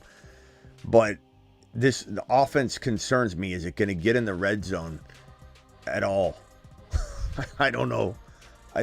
So give me Yoshi Voss, who's going to get, especially, is it PPR, bro? Yeah, it's PPR. I'm going to take Yoshi Voss. I know I'm crazy, but I don't know. I'll take the risk. It's only week 1. Yeah, Zamir does look like the Hulk, though. That's for sure. He does. He looks he looks like he ate every other running back in the stable for sure. But man, I just made this. You're spot on with the word about the scoring.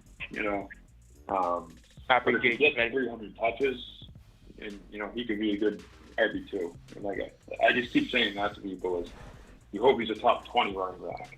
You can't expect a top 10 running back. Yeah, but could Yoshi Voss get into the end zone easier? I think so. You know why I know that? Because Zamir had none of it last year. So I don't know.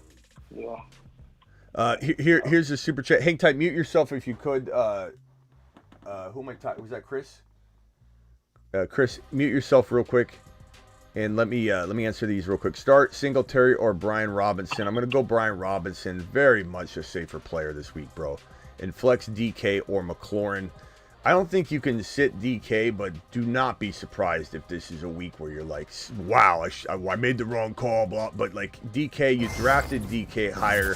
You have to put DK into your lineup. You can't get cute in these scenarios, and you have to accept the fact that players that were on your bench are going to sometimes outscore players in your lineup, and it's going to happen, and you're going to have a great, sweet trade on your hands if anything like McLaurin outscoring DK happens. But you can't put DK Metcalf, who's a legitimate wide receiver 1, even if it's low end. And McLaurin he could sniff that later. Like, we can't give that to him yet. We're saying McLaurin's got that DJ Moore potential DJ Moore was not a top 10 wide receiver. We knew he was, but he wasn't because he didn't have a quarterback. He got Fields, he became wide receiver 7.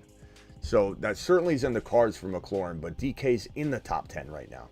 So I would say, that would be my answer. And Austin with the $5 Hurts, Aaron Jones, Mostert, Jettas, Garrett Wilson, Devontae, I think that's Adams, B.A., McBride, bench, Javonte, Moss, Curtis Samuel, Jalen Wright, Mason. Not sure what to do with limited Aiyuk. Okay, so, if you got Devontae, you got Wilson, you got Jettas.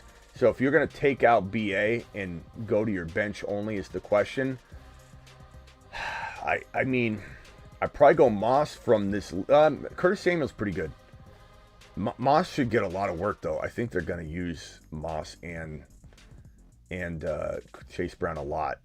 But I'd probably go Curtis Samuel if it's PPR, just because he's going to get some runs. I mean, Curtis Samuel seems like a safe 10 points, in my opinion, Austin. So I'd probably say go that direction. But you're not crazy to go Zach Moss if you're watching warm-ups and you're just getting the vibe. I do that a lot. Drop my kicker for Mason as a CMC owner. Now I need to drop either Palmer or Dowdle. Don't drop Dowdle, bro. Dowdle's a starting running back that has trade value. I certainly don't love him long-term, but I'm certainly in the business of grabbing him to trade him. And you couple him with another player even before kickoff and get one better player, or just wait. But that's a great move. Drop Palmer, who I like, but you're not gonna have Palmer in your lineup ever. He's somebody that you're gonna be like, yeah, he popped off, I should have grabbed him, but are you ever gonna play him? AR5, Kyron, Walker, Garrett, Worthy, Bowers, Ridley, Fields, Benson, Sharbs, AD Mitchell. Love AD Mitchell this week. Have I told anybody I love AD Mitchell this week? I want to make sure I have that completely out there. How am I looking, Smitty? What moves to make? I like the team a lot. I do. I think you're solid. I'm definitely in the business of moving Jonathan Brooks now versus waiting on him with, let's say, a Ridley if he does well, or an AR5 to get Mahomes. So those would be moves I would make to try and upgrade AR5 into Mahomes now using Brooks. And anybody that's receiving Brooks knows what they're getting.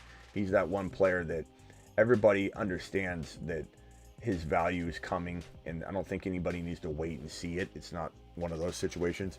Panda with the 7-month membership question. Let me go through these real quick. This one here made it to Mars. Oh yeah, you got your Mars emoji. Congrats, bro. HN League Lamb, HN MHJ and BT. Okay, nice job, Ray G to the moon. And this one here from Blake. Do I trade Neighbors, Rashad White, Watson to get Stroud in a 2 QB? Neighbors, Rashad White, Watson, absolutely, because he's a top 5 pick in my mind in a super flex or 2 QB. If it's 2 QB, that's different than super flex, but in both cases, I like them. 2 QB means mandatory, really. The verbiage, it should be. And then super flex is optional. But either way, I'm doing that trade. Javonte or Pollard, I'm going to say... chat, Javonte or Paul... Or let me go to the phone line. Javonte or Pollard, guys? Javonte for me. Javonte. Yeah. Let's go Javonte. Let's trust in him in week 1 in that scenario. I'm worried about it, but I'm okay with that. Okay, drop BTJ, Rome, AD Mitchell, Mason, or Wright. You can't drop Rome. You can't drop Wright. You can't drop BT. So it's between AD Mitchell and Mason. If you've got CMC, you can't drop Mason. But if McCaffrey plays, I don't know. I like the running back, obviously, but AD Mitchell is a big-time breakout for me in week 1. Waiver wire guy, we're all racing to get. But, man, if Christian McCaffrey goes in and then comes out of the game, then Mason's the top pickup of the week. So, I mean, this is a dilemma. Guys, who are you cutting here? AD Mitchell, Mason, or maybe you want to cut someone else, but I'm not cutting Wright. I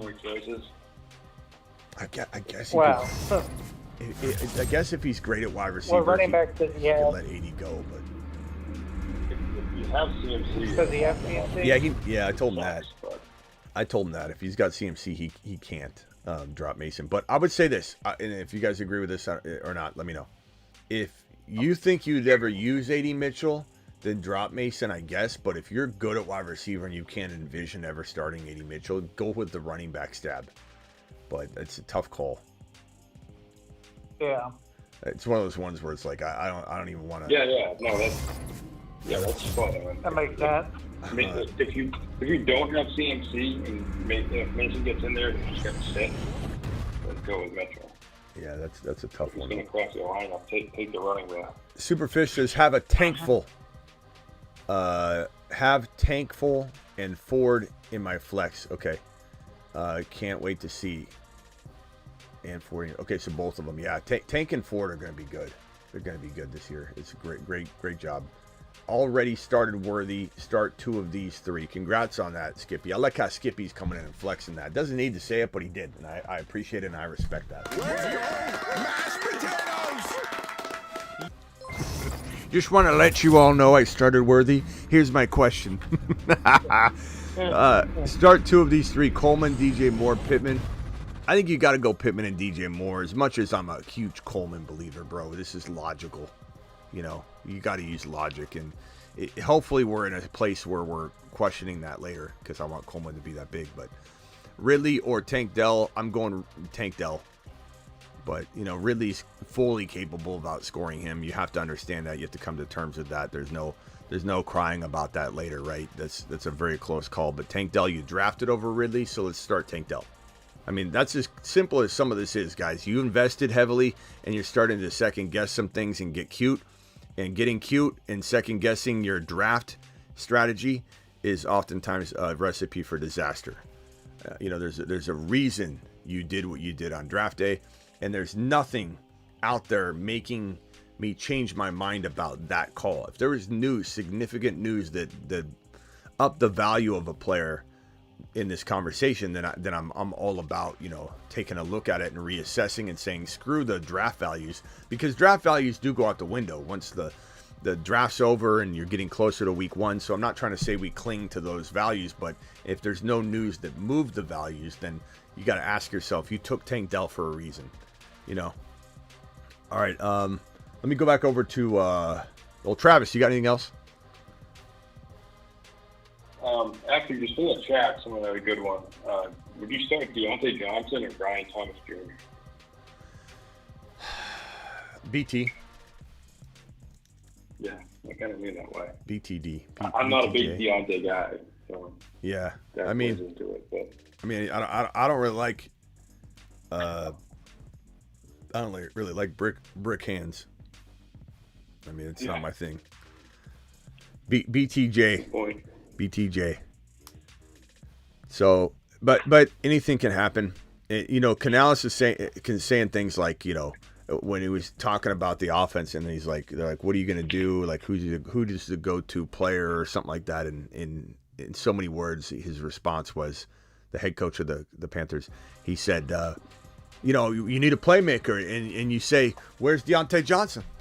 And everyone that was a Deontay Johnson believer that's been sitting on the edge of their seat wondering what's going to happen, they're like, Let's go, mashed potatoes! And I get it, but at the end of the day, I just don't think I'm ready to jump into this boat yet until I see it sailing and it's not sinking. And that's not going to necessarily be out of week 1, but maybe Deontay has 120 and 2 touchdowns, then maybe I'm going to be, okay, volume's going to feed him. But I'm going to go BTJ. And BTJ seems like he's getting one 40-yard catch every quarter, you know, that he plays. Preseason goes out there for limited action, 40-yard pass. Goes out there again, limited action, you know, even if it's called back or whatever. It just seems like BT is getting every single bit of what Ridley was supposed to get last year, and we're seeing it in a small window. So I just think that BT, I think he had 17 touchdowns in college football last year. The number 1 touchdown getter in FBS last year. This is the number 1 touchdown leader. Is got a nose for these big plays. And as much as we kind of cringe when we think about T. Law and what he didn't do last year and what we expected him to do, the sour law dog milk that he put out there product-wise, I'm a little bit excited about T. Law. He looks pretty good. Me too. You know, in quarterback-wise, I don't know if I have those numbers here. I don't think I do yet. Let me see if I do. Oh, I think I do. T-Law, let's see. T-Law's stats were pretty interesting when we pull it up. Look at T-Law's. Yeah, It was like Ridley. They were inconsistent. They just couldn't quite get over that hump and put it together. Take a look at this game log, or this is QB finishes on the year. It's actually very interesting data to look at. So T-Law in week number 1, which is hard to remember, he was QB 8. It's like, wow, because he had such a bad, wow, he was QB 8 in week number 1. He was QB 11, QB 10. And then after the bye week, I mean, this is a nice little run that he went on. You can't really trip and fall into this kind of production, but one game maybe. But he was QB 1, QB 6, and QB 5 in back-to-back weeks. And then QB 11. That's a nice stretch of 4 games right there. And then, week 18, he was 12. I don't know. I'm not saying he's someone I want to start in fantasy, but when it comes to the players tied to him, like BT or ETN or Ingram or the offense or Kirk or anybody in the offense matriculating the football down the field and living in the red zone a little more, I'm excited about what T-Law brings to the table in terms of that. So I'm starting to really think BT's got more than top 20 wide receiver upside. He's got a little bit more than that. I'm not saying to expect it, but damn, if I'm not excited about a little T-Law to BT action. Yeah. Need one PPR. I think he has a chance to do what Ridley did last year, because they have Gabe Davis to run like those constant deep routes, and I know BTJ goes deep too, but they have the players around him where BTJ can succeed. Yeah, need one JMO Yoshivas AD. We've got this question and Bo, I don't mean this in a bad way for you asking it, but we've got this question about 2 or 3 or 4 times already, and I forget, just answering you honestly, I kind of forget what I'm saying because it's so close. I think Yoshivas is the highest risk, highest reward play. I think JMO's your safest play. 80 Mitchell is something in between, or he might even be the same as Yoshivas. High risk, high reward. JMO's just your safe play. I think if you need safety, you're not down 40 points or something and have no shot to come back. And even JMO brings a little bit of, he could have 100 yards and a touchdown to the table. I'd go JMO. I think I may have said Yoshivas already in this live stream. I fully admit that I'm going back and forth on it. And I might be asked this question at the end of the show and I go, Yoshivas, what are you talking about? I honestly have no idea what I would say tomorrow morning. But I lean toward JMO if you are wanting some sort of consistency or I guess safety. JMO's been looking really, really good. And I think this team's super excited about him. And dare I say this, I don't want to put any bad vibes out there, but St. Brown is, he's been injured a lot. And so he plays through it. He's so tough, but, he plays aggressive. And I think that, on the year, there is a world where JMO starts a game or 2 or 3 as the solo number 1. And so this will be a dilemma I think you'll have in the future weeks. But I mean, St. Brown's also one of the most gritty players, and the fact that he played with that injury, that core injury or whatever, tore his oblique off. Come on, how do you play with such a tough guy? But you got to worry, how's he doing all this damage to his body? Like, why does he keep ripping muscles off the bone? And what's he doing back there? But JMO for me. What's up, Smitty? Tomorrow it's announced that Fields starts. Do we start him over Murray? No, bro. Murray's a top 5 QB. Top 5 or 6 QB. I like Fields. Fields has got upside for that, but that's like your ceiling. Kyler Murray, he lives in the top 5, 6, 7. So no, the answer is no. Don't overthink it. I mean, hopefully the problem's a problem you're going to have later where you have to make that decision and it's not as laughable later. But you can't sit this man, Kyler, who is in charge of one of the underrated so much. Yeah, one of the 2 families, the Smitty bunch. You can't sit this man. Look at the weapons he's got. And Connor does. This is a little disrespectful having Benson on there already without Connor. I need to probably fix that. I'm sorry. That's disrespectful.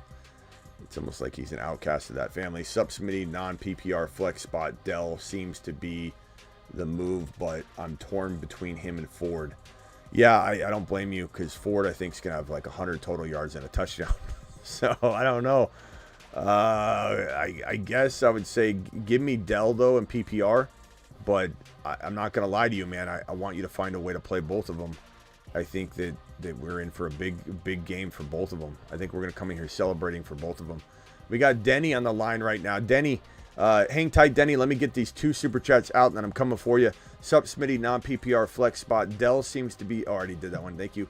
Appreciate you. And then this last one, full PPR rate your team. AR5, Bijan, Gibbs, Nico, Cup, BA, Goddard. Benches, Pickens, Reed, Ford. Love the team. Ford's going to get you some trade value. Reed already has trade value. Even with the injury to Love, you might be able to take Reed and upgrade, let's say, BA a little bit, potentially. Tough to say. Wide receiver and running back wise, I don't want you trading Gibbs or Bijan, so you don't really have like a 2-for-1 that involves a running back to upgrade somebody. So you really are left to say, do you want to trade Collins? I say probably not unless you're going and getting a St. Brown or maybe a Jamar Chase is the bet for you. Maybe if your league will allow the trade to be accepted regardless of whether players have played, most are. Maybe you're trading Reed and Pickens or Reed and potentially BA for Jamar Chase. I would do that personally. Or Reed and Ford for Jamar Chase. I hate doing that because I love Ford, but Reed and probably Pickens or BA. I would do that personally. You might even want to poke around at how much Reed can get you standalone. I've seen crazier things happen. You might be like that Kramer episode where he spills the coffee on himself and he's suing the big corporation or McDonald's or whatever.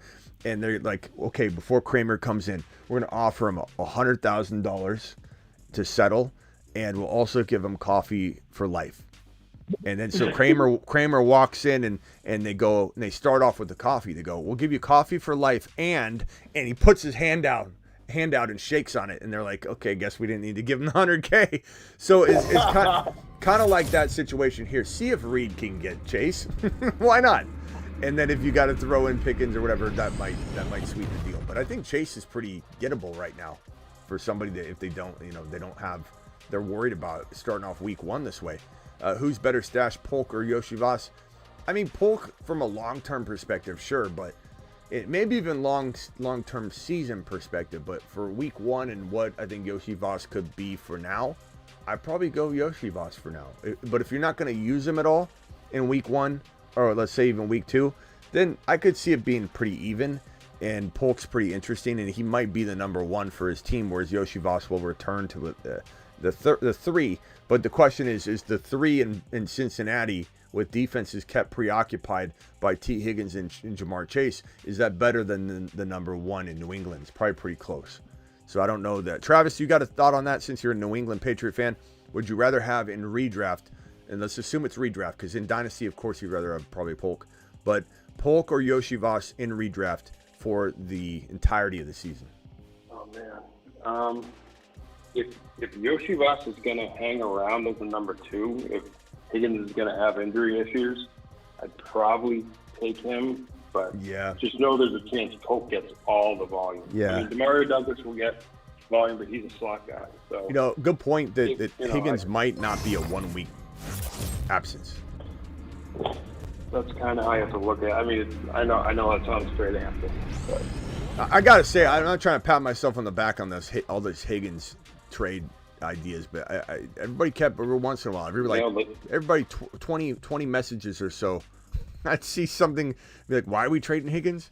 Why are we trading Higgins? Every question I got, I'd see Higgins, and this is before the injury. I'd be like, trade Higgins, couple Higgins. I just don't trust him. I don't trust. He's one of those guys that just continues to let you down over and over and over and over and over. And everybody assuming he's going to go be the star wide receiver by himself. I just don't see it. Denny, you're live, pal. What can I do for you? Okay, let's talk about Higgins. Let's talk about, most of these guys are in, 8-man leagues. Everybody that comes in here, Higgins, that hurts me.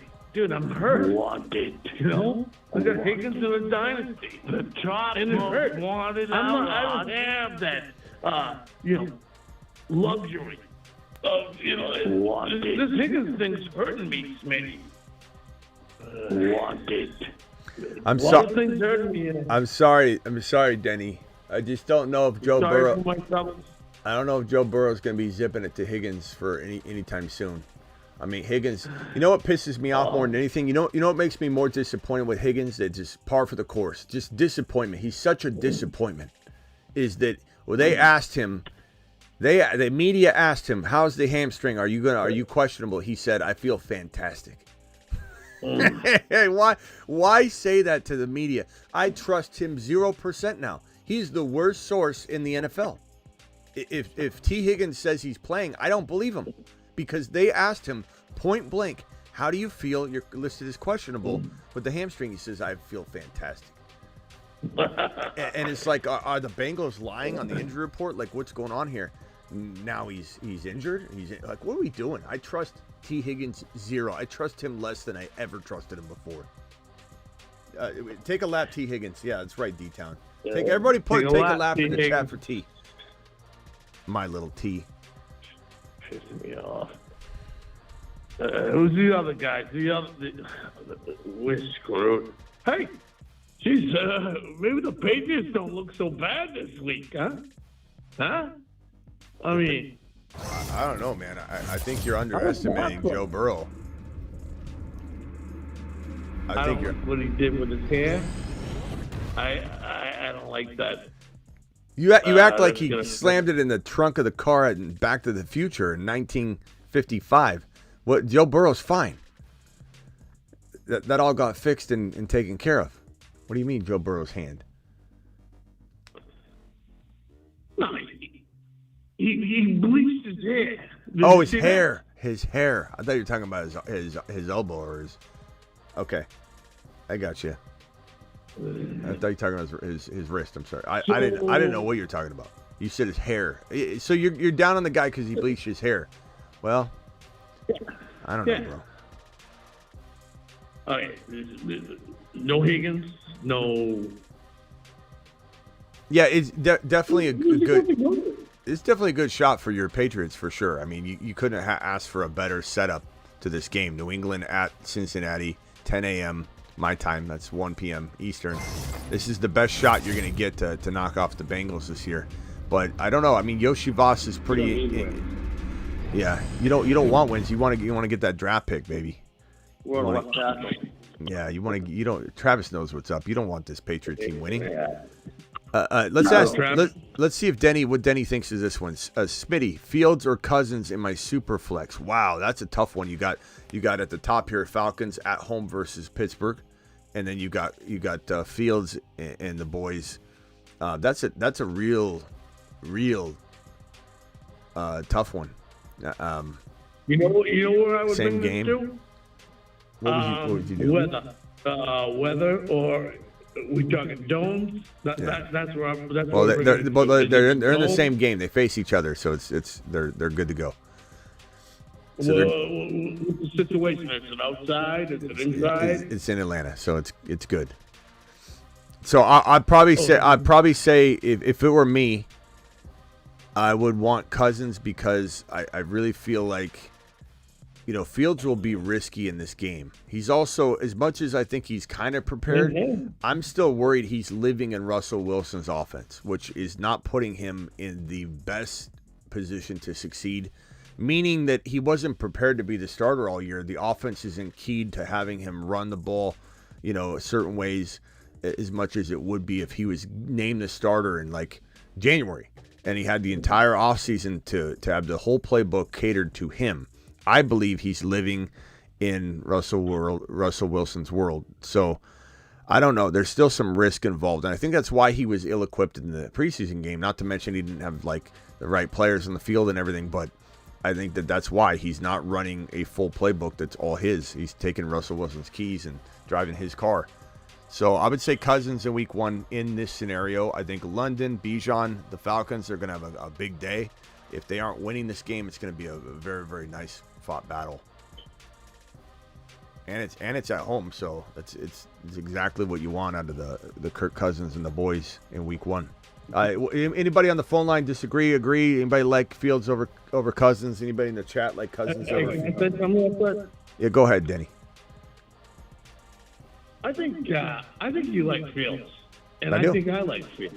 I do. I think I got a little shy for Fields, and I'm glad that he's there.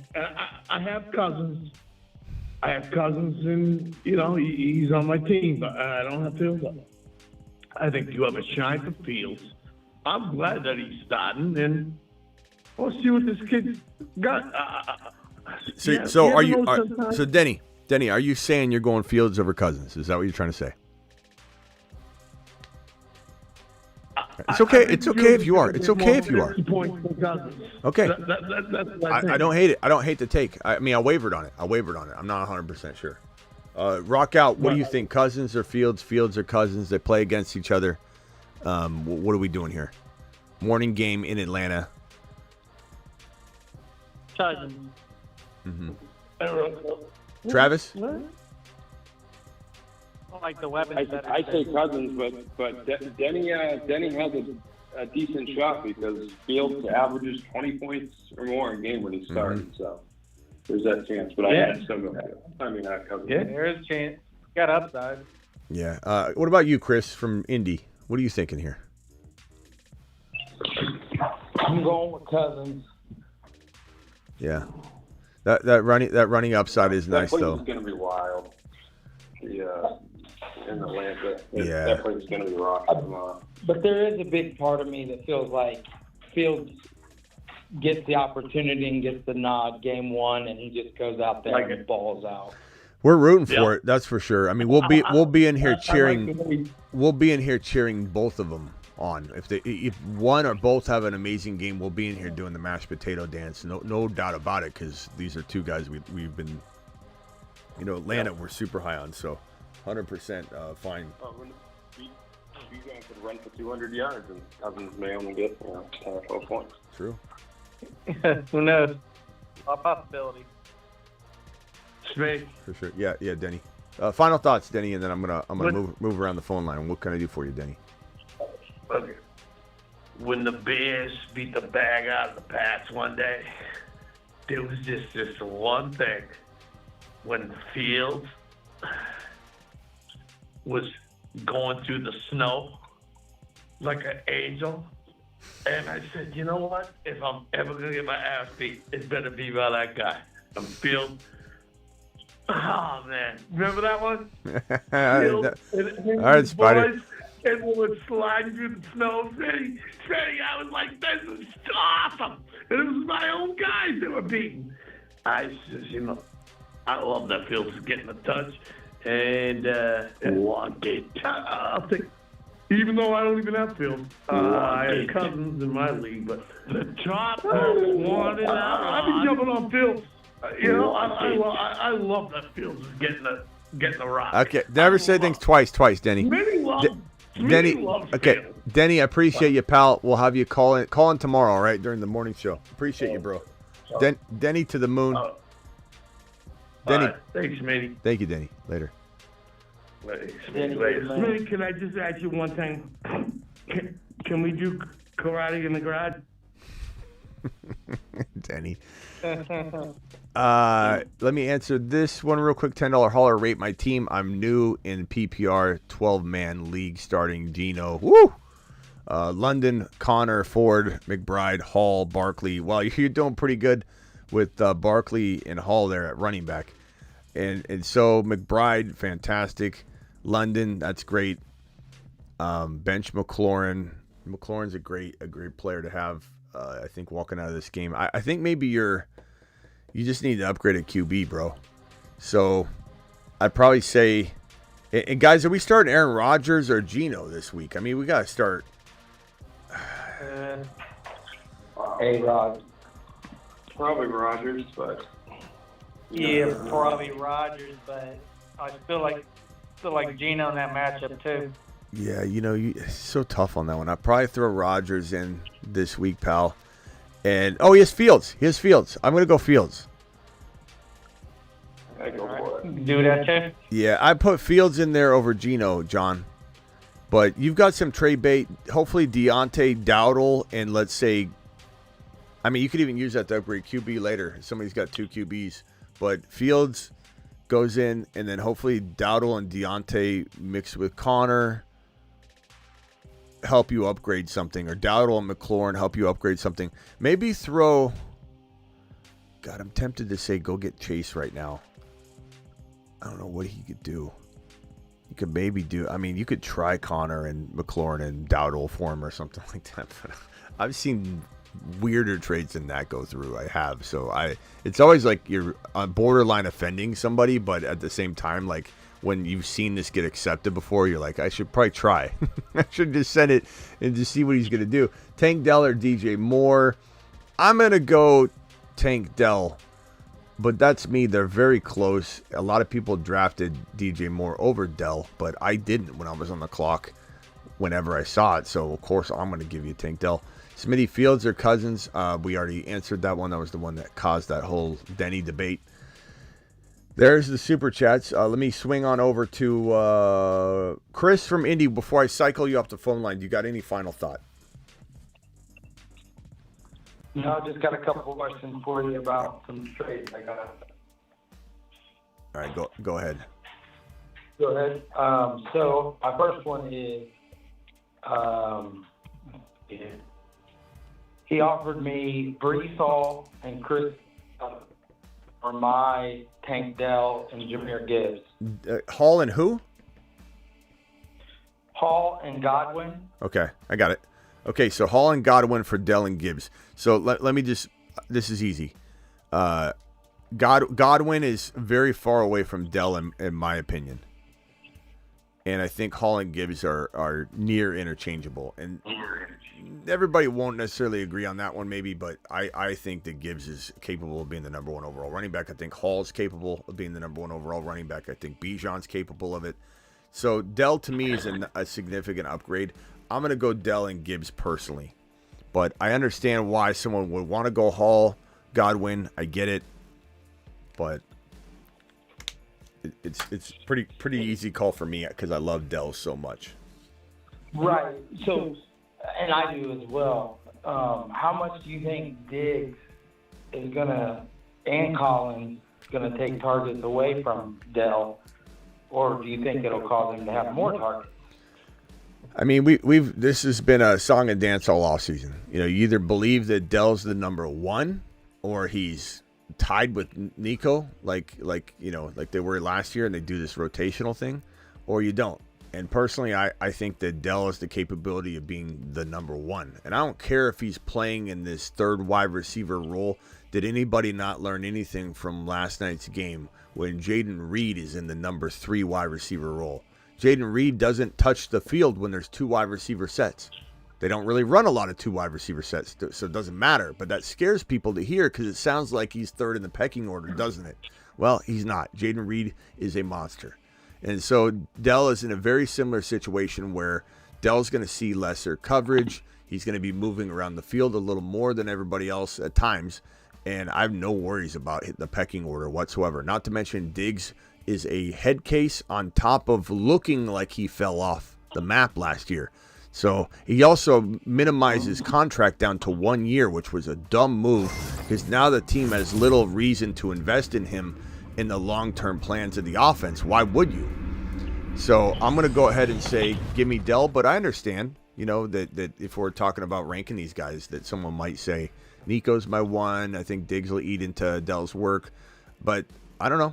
Didn't you watch the same preseason game I did where Dell got an opportunity, punched it straight in the end zone? I mean. Yep. All right, bro. Appreciate you. Gotcha. Hey, just one more and I can hop off. This other trade, he offered me Tyler, Joe Mixon, and Waddle for my Diggs, HN, James Conner. Tyler, Mixon, and Waddle for what? Diggs, HN, and Conner. Diggs, HN, and Conner.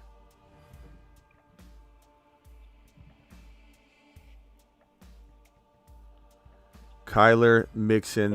Who's your quarterback if you're trading away Kyler? Who's your quarterback? Well, I'd be getting Kyler. Okay. Who's your quarterback if you don't get Kyler? Mahomes. Okay, so what's Kyler? Why are you even interested in Kyler? Not necessarily.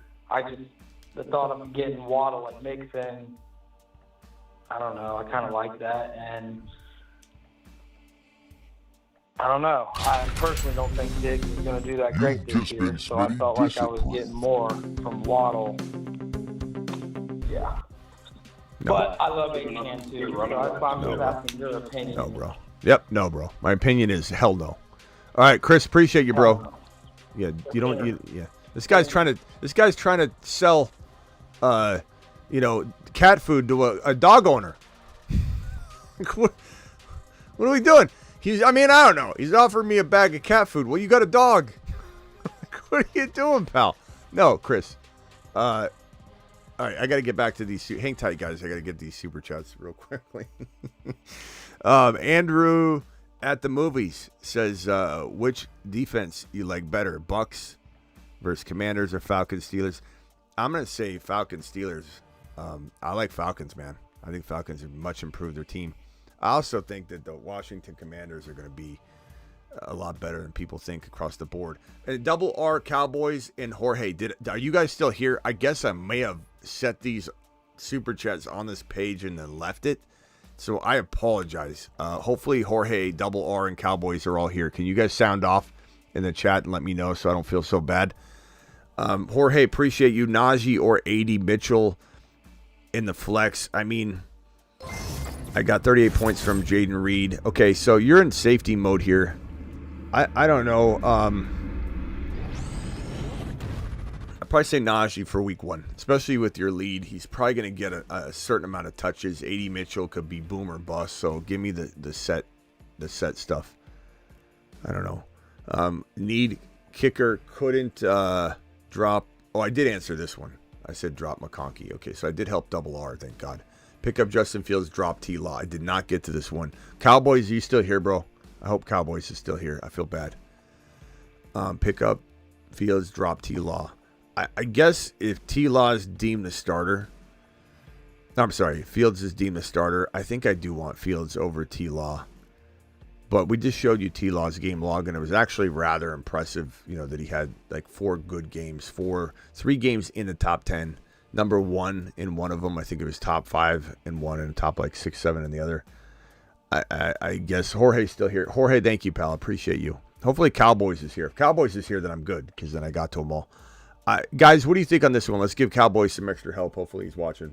You guys like Fields or T-Law? I kind of like Fields, but it's kind of risky. I would try. What, rock out? Supposed to be like a shootout. T-Law. Okay. I don't hate the take. They're really close. Cowboys, I don't think Cowboys is here. Cowboys, I'm sorry, bro. Yeah, T-Law is interesting. Let me think this one out. You guys might be convincing me. You might be changing my mind. I really want to play I really want to play the Law Dog Milk animation again. I really do. The video drop for Law Dog was one of the best ever, and the fact that he fell off the map pissed me off. I got Law Dog shirts. I got Law Dog shirts. I got Law Dog animations. I got Law Dog everything. I heavily invested in the Law Dog. Or you wait. Play it now, or did you earn it back? Yeah, I think the game. You know what? You know what? Screw it. Cowboys, go Law Dog. I'm on the Law Dog train too. Let's go. Milk. Law Dog milk. See, There you go. Let me see if I can find the shirt. Hold on. I'll put it on. Let's see here. God, I gotta clean my office. My studio is a mess. Absolute disaster. Let's see if I can find the Law Dog. I got my Box Score Bobby shirt. I got my Breeze's Pieces. I got so much merch and gear in here. I should wear this more often, this Breeze's Pieces shirt. This is the best. I don't know if I've ever worn this one. This one's pretty sweet. I think this would be a fan favorite, everybody. Box Score Bobby. Box Score Bobby. Bobby. If you guys are like we need this shirt now, you let me know and I'll try and put one out. The Breeze's one's already up. This one's pretty cool. I made this one, the prototype, and then I put the design up. But this is the Debo boombox. This one's pretty badass. This one's awesome. That one actually made that one. You can actually feel the layers of everything on it. Here, let's see here. We got Bijan. This is I should wear this one more often. Bijan running back 1. Made that last year. Let's go on that one. Let's go on that one. Where's the T-Law? T-Law, Law Dog, where are you, pal? I know I got it here somewhere. Here it is. Here it is. We're good. We're good. All right, let's put this sucker on. Law Dog. Now, the bad part is Law Dog milk is now Law Dog's on the milk carton. So, I mean, it makes sense. It kind of goes both ways. I'll put it on for now. This is good luck, hopefully, for Law Dog tomorrow. Hopefully he does something significant. So, Law Dog season. There we go. There we go. Law Dog milk. I'm not playing the animation until he has like a 2 or 3 touchdown game. All right. Anything else, boys, before I jump out of here? Smitty, I got that trade done to get corn. Oh, you did? What was the trade again? I basically, I beat Brian Thomas Jr. and Ray Davis, and in return I got Corum and Aiden Mitchell. Okay, Corum and AD for I don't mind that. I mean, you got to do that. You got no choice, what to do that, pal. So good trade on that one. And let me go to Caps real quick. Caps, you got anything real quickly, bro? I can't really go through a whole team assessment, so if you got a quick trade or something like that, hit me with it.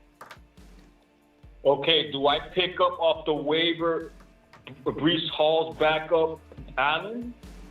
Or do I get Wilson off the waivers? Do I drop Dobbs? And do I play Shakir? Thank you. Hold on. Do we pick up Allen and drop who? Who's the drop? Dobbs? It's either drop Dobbs or drop the backup for Jacobs.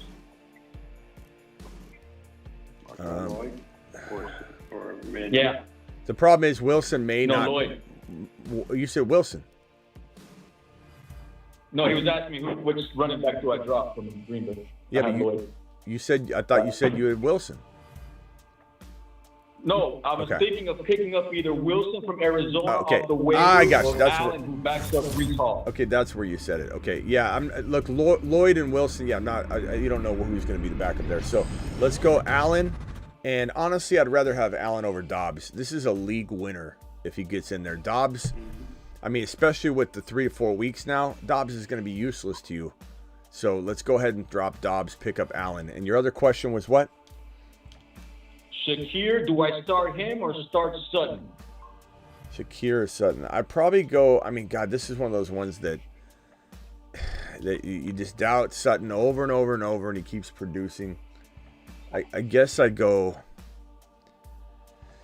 What do you think, boys? Gentlemen.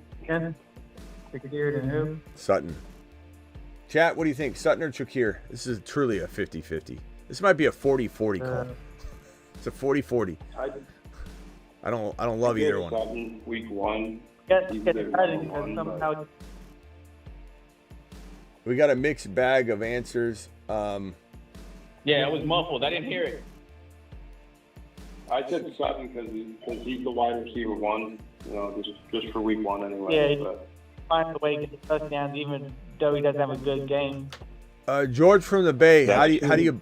George wants to know how to buy a Breece's Pieces shirt. You go to my YouTube channel, and you'll see videos and community. Hit the store tab on my YouTube channel. Hit the store tab or shop. I think it's called store, shop or store. Hit that, and it's right there for the taking. Right there for the taking, pal. All the merch is there. I can even show you. I got a little graphic somewhere that can, I think, indicate. Where is that? Where is that? Where is that? Right here. So you'll see you can click the join button. You can then see that there's memberships right there, and right next to it, store. Right next to the membership button, store. So, and on mobile, same thing. There's memberships there for the YouTube exclusive memberships, and then store. So George from the Bay, that's where you get your shirt, pal. I guess my final answer on this question, it looks like the chat's very, very, very mixed. I think I probably go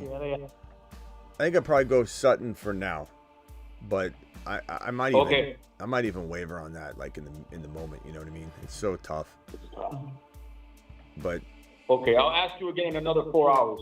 Good luck to all of you. All right, later, bro.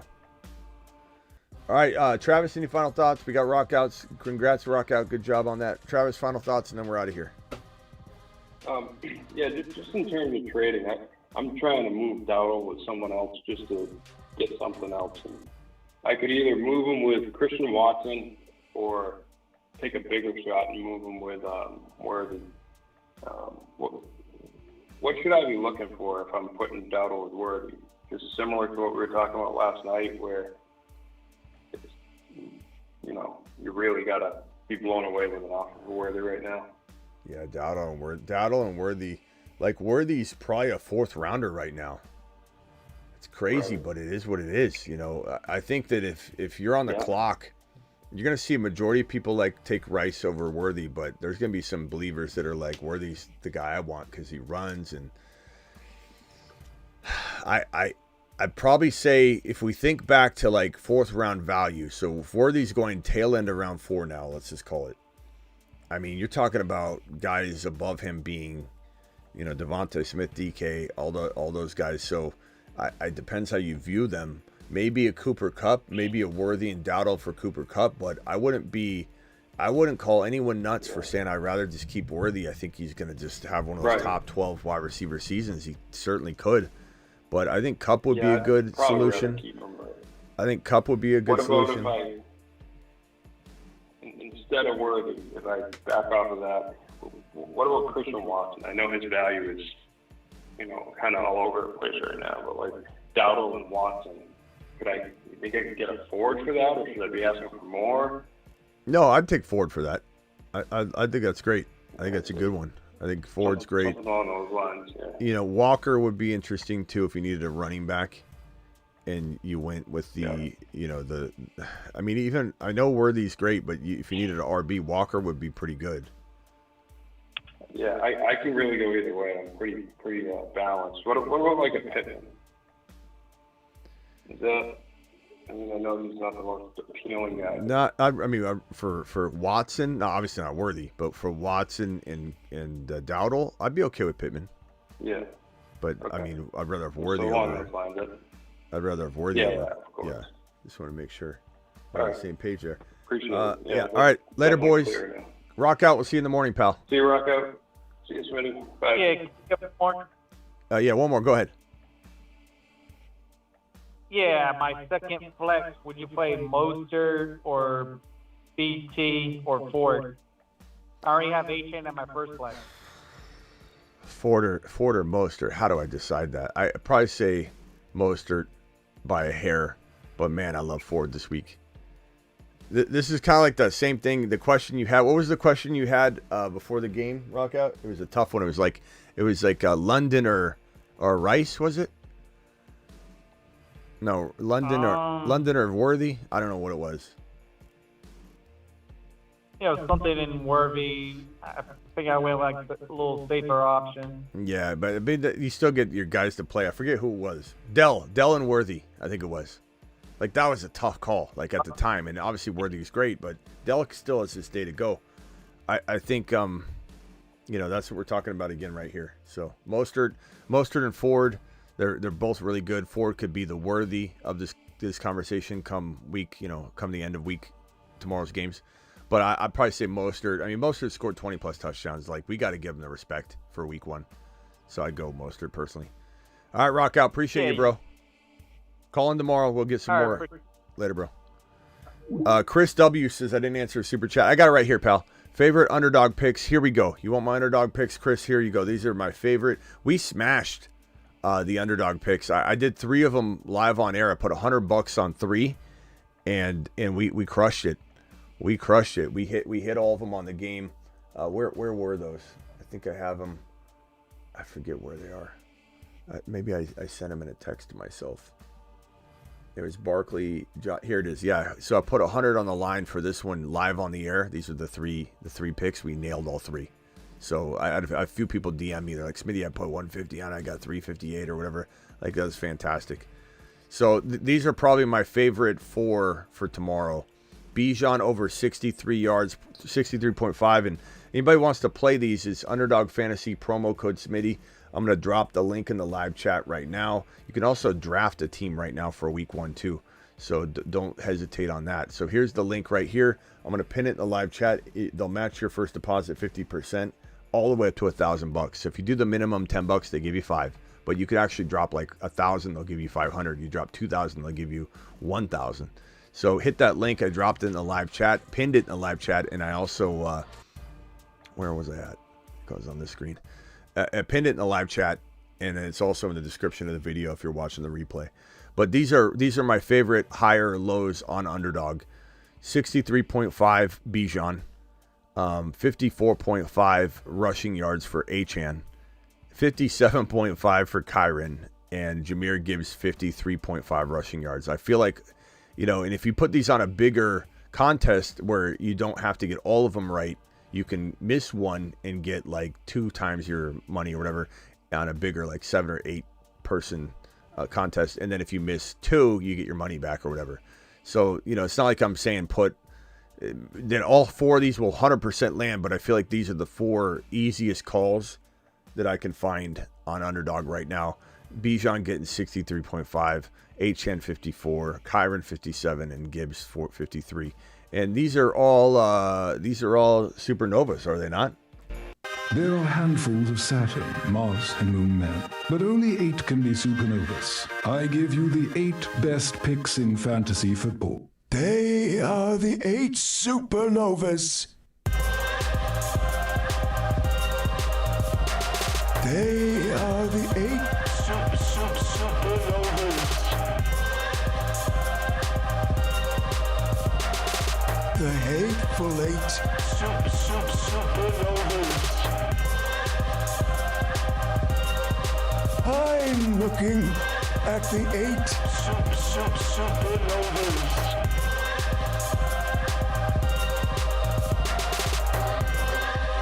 The magnificent 8.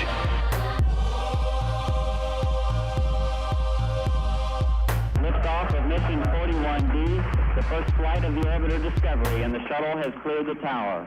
Shuttle has cleared the tower, indeed. So there you go, Chris W. Appreciate you. Chris, you got that, right? You saw me post this, so I want to make sure you're still here. Jorge with the $5 hauler. Jorge, appreciate you, my guy. This one says Najee or 80 Mitchell in the flex. Oh, I already answered that one, yeah. So Najee for safety if you're up that much. But I love 80. 80 is a great play this week. Flex, Deontay Coleman, Chase Brown at 80 Mitchell. I'm going to go Chase Brown. I just think he's going to be used a ton. And JSN or Yoshi Voss. I'm going to go Yoshi Voss this week. I think he gets fed a ton. And then this one right here from Ian. He says, punted running back got Javonte Williams and Brian Robinson Jr. Boy, did you punt it. Why'd you keep punting it? Any thoughts? I mean, Ian, you didn't give me anything to work with. Like, you can't trade any of that. Like, how are you going to get out of this mess? Make sure you're not punting the free agent running backs either, like Ford or Chase Brown out there. I would probably say, I don't know how you're going to get out of this. I mean, the only way you can get out is use the receivers you overdrafted. You probably got, like, DK on your bench or something. Like, what in the hell are we doing, Ian? You got to trade for an RB. Buy low on Walker. Buy low on potentially Achane or Kyren right now before it's too late. But you got to make some moves, Ian. This is not going to suffice. And you didn't give me anybody to work with, though, to make a trade because no one's trading for those guys. Maybe Brian Robinson Jr. with a receiver that's mediocre could get you into a Walker, quite possibly. Appreciate you, Ian, for dropping that super chat, though. I will see you all tomorrow. I'm live 1 hour before kickoff or earlier here on the YouTube channel, and I'm going to try and go on IG at some point before that. So on Instagram live first, and then on YouTube. I'm not sure if I'll have enough time tomorrow, but we're certainly going to try. So appreciate you. I will see you. Double flex my wide receivers. Yeah, but you still got to trade one of them, Ian. You got to. And I think maybe Brian Robinson Jr. earns enough value that maybe this is a post-week 1 move that you make. You throw a wide receiver and Brian Robinson Jr. together and buy a slumping running back that played bad in week 1 that we love. Because there's going to be 10, 15 guys that land on my buy low list because they have a bad week 1. We'll attack it then. Appreciate you. I'll see you all later. Denny dropping a $2 hauler on the way out the door. Denny, appreciate you, my guy. Denny is the man, the myth, the legend. Wanted. And just so you guys know, the tradition for the Wild Wild West, this is not a list that stays here all year long. This is all weekly at this point, right? So I'm going to throw my guys on the list right here that I think are going to be the most wanted outlaws for week number 1. And it doesn't mean they're available in free agency. It just means these guys are going to go out there and make a mess and be a problem for everybody. Wild West, rogue Cowboys, just monsters out there just causing damage and tearing up the field and doing dangerous things to everybody else that's facing them in fantasy football everywhere. Let me give you my most wanted.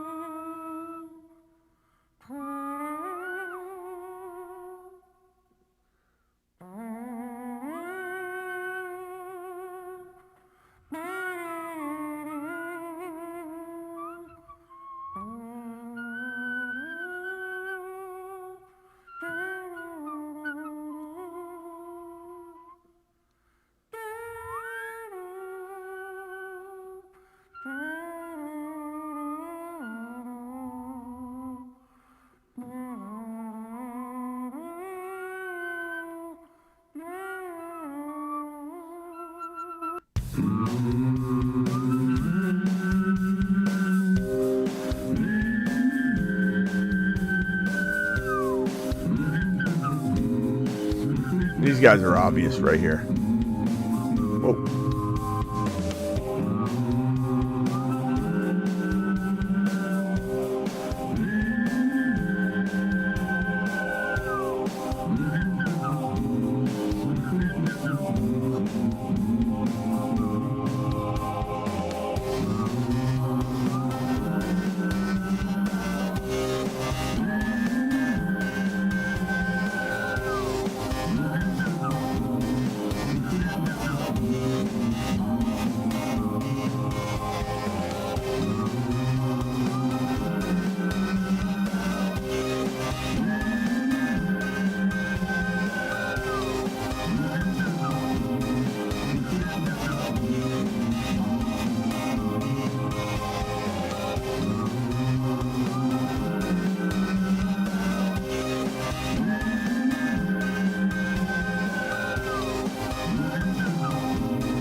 It's going to be one of those, a lot of people make the list on this first opening week, just kind of celebrating everything. Obviously, Tyreek Hill is going to do well and everything, but I just want people to know that these outlaws are on the run. The top most wanted outlaws. These outlaws are on the run. Wanted.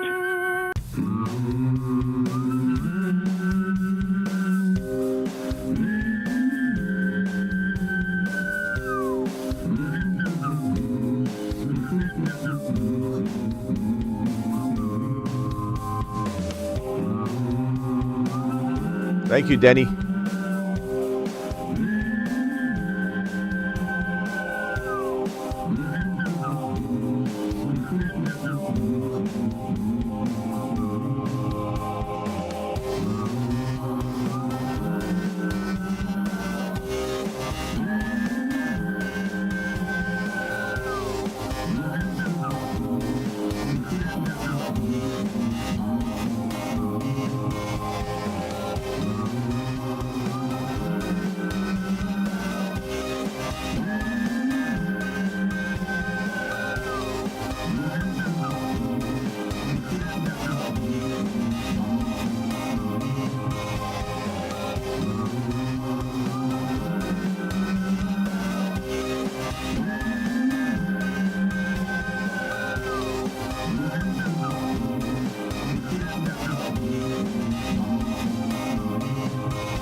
Top most wanted outlaws.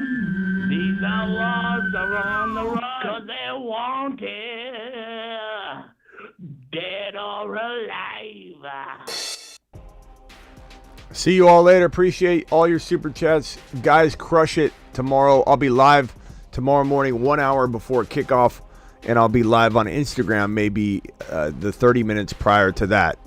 So, The Fantasy Football Show on Instagram. Don't forget to click that link, Play Underdog Fantasy. You can do a draft right now for week number 1, Sunday slate of games. You can do a draft for the, Sunday and, Sunday and they got like Sunday night evening game type of thing, Monday and Sunday night, I believe, or something like that.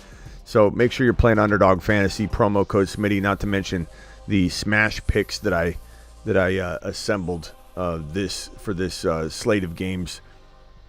This one right here. Underdog Fantasy, promo code Smitty. See you all tomorrow morning, 1 hour before kickoff on YouTube. Earlier than that on Instagram. Deuces. Thank you all. Hit that thumb up button on the way out the door. We still got 567 people in here. 245 thumbs up is respectable, but subscribe if you're new, because some of you don't, you don't subscribe and you just watch, and it helps the channel out so much if you hit that subscribe button. We're at almost 27.2K. So 15 of you hit the subscribe button right now. It goes to 27.2K right now on the live stream from 21.1. Appreciate you all. Hit that like button, slap it on the way out the door. See you tomorrow. Deuces. Wanted. You raise me up so I can stand on mountains. Hey, Smitty, it's your boy Scott Hansen from NFL Red Zone, and 17 weeks of commercial-free fantasy football start now. Mashed potatoes. Yeah, buddy. I've never seen you wide shot there, my dude. That's Yes. impressive. Yeah, this is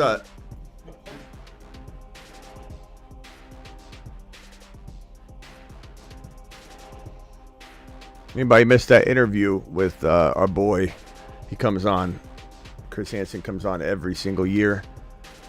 Go check it out. Deuces. Later.